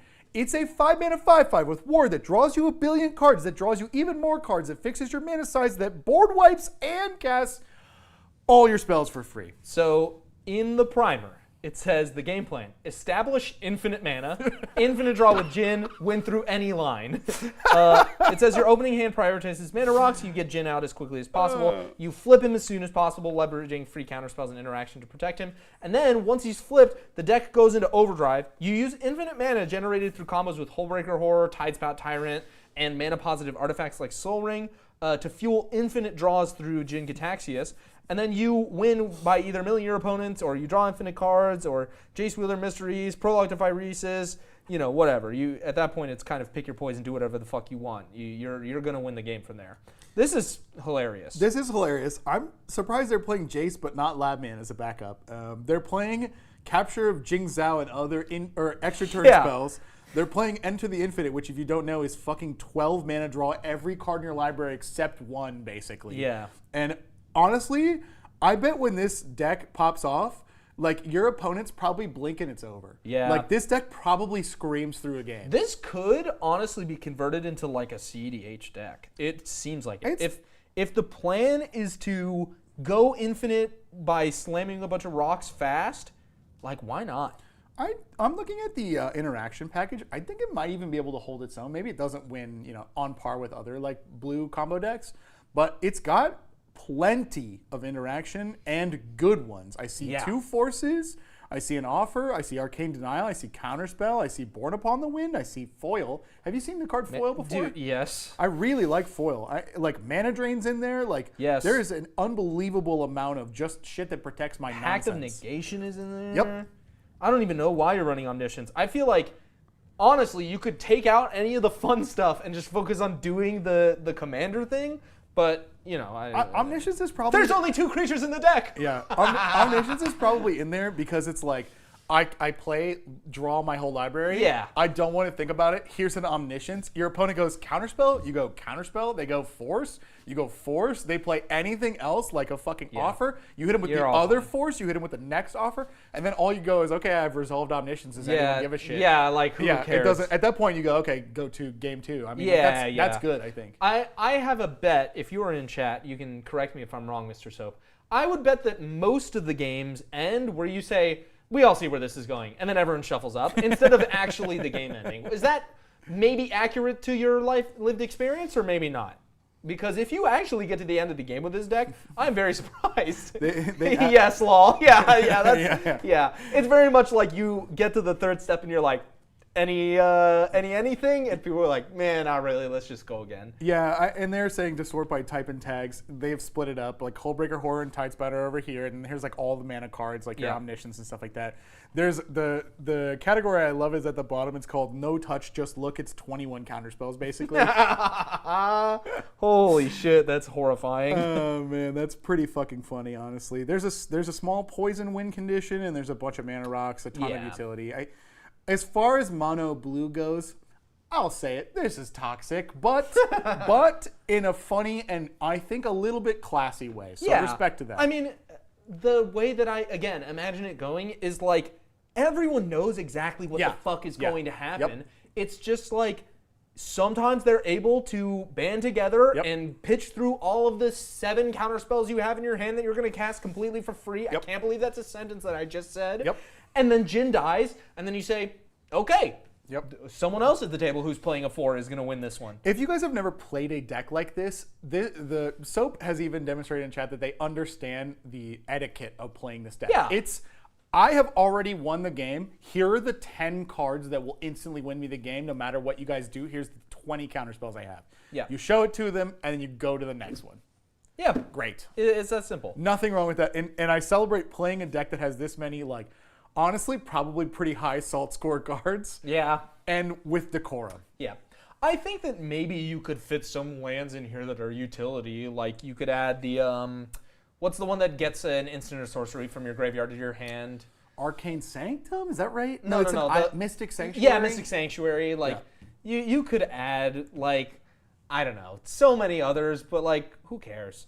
Yeah. Like, you're already doing the thing. It's going to be great. That's super true. I'm sure there are other... Oh, you know what actually probably is good in here is Mistrise Village. Oh, yeah. Mistrise Village definitely would be good. And Cavern of Souls. Yeah, for, Cavern of for Souls, Jin. definitely. And I'm sure probably you did already know that. Oh, you could put the One Ring in. Yeah, sure. I don't know if you're getting that far, but you could. Yeah, I think you're flexing at that point. Yeah, probably. What do you think about this deck, rating-wise? I mean, it's executed so well, and it draws all your cards. It's like they made this deck to make me happy. To be honest, I'm looking at the land base because, like, I agree, we super could put all those in. It honestly feels like they already are doing the victory lap. They don't fucking care about Yeah. Like this combo is so tight, findable in a bunch of different ways from a bunch of different lines from a bunch of different cards. You're gonna get there. I see so many cards in this deck that I know will just never get played ever in the entire history of its life because, like, Throne of Eldraine is 5 mana. You're already, like, you've won the game at that point. Yeah. Like, why? I like it a lot. I'm trying to think. Maybe High Tide goes into this deck. High Tide, yeah. High Tide would do work in this deck. That's so interesting. What do I think? Do they have, let me see. I mean, it's like you made the deck just to make me happy, so I'm giving you a 10. It's hard for me to... It's just so fast, and it's faster than what we like to play on the channel. Off of the channel, like in pods, I love this speed of game. Yeah. I love all speed of Commander game. But, like, this speed is a very interesting one to me, which is, like, not CEDH, but, like, everyone is, like, really cooking. Yep, agreed. How much of the deck's value is just the serialized card? I'll tell you. The deck's value... Huh? Half? Okay, fantastic. I won't tell you. Zach will tell you. A very cool deck. You got a 9.5 from me. I do think you could upgrade it with those utility lands, but to be honest, you don't need to. Not even a little. And if you're going to give me, Ryan, the middle finger and be like, fuck you, Ryan, I don't need those, then I acquiesce a 10. I don't think you need them at all, but they would help. Yeah. You could, again, just leaning more into speed and kind of looking at CEDH for some inspiration, you could go down in lands and go way up in, like, some of the gross mana rocks that, like, CEDH players use, and you would just get to Jin faster. And I don't think there's anything wrong with that. It's just the only reason that this will never be CEDH is because you need Jin, and you need to flip, and then you need to wait for the sagas to count through. So, like, it's kind of like seeing a CEDH deck from a long time away, like, load a tank cannon at you. Like, very cool. I don't think anyone sits down with this deck and goes, oh, I'm expecting fair gameplay. I need to be ready to block, like, 2 3s or whatever. I think that everyone knows the score with this one. I hope that in your pod, at some point, you have been playing against a guy who's playing Selesnya make tokens, and you're just dead on turn 3, and you're like, that's what happens because I'm going for turbo value, you're going for turbo aggro. It happens. All right, we really like this one. What are the two standouts today? It's a creature Voltron. Oh my god, and druids. Okay, at least for me, it's druids. I think what's the number we would want to pull? Like 3 or 4 to get something around there. 3 or 4. Okay, so we'll go look at the rest of the decks that were submitted again today. I appreciate everyone who submitted them. This will be the last one that we review, and then I think that we'll probably do, like, some kind of YouTube community poll. Maybe it'll be the Discord. You guys will see a blast go out about that. Get a little vote on with you guys. See which of the last deck that we'll lock down. We'll do some viewer deck days. Yeah. Or Pi. Pi is a good one. Pi is a good one too. I really like that one. Guys, thank you so much for submitting them. We will be back next month like we always are. So thank you very much for submitting. Yes. I saw some people go, damn, didn't get it again. I know there's a lot of regulars who have been cucked by the wheel. But as you can see, every time that we do one of these, more new people keep coming in. So don't worry about it. Yep. Thank you guys so much. Have a great day, and I'll catch you later. Thank you so much. We'll see you. It's Goodbye. me. It's me. It's me. No. Everyone has an equal shot with the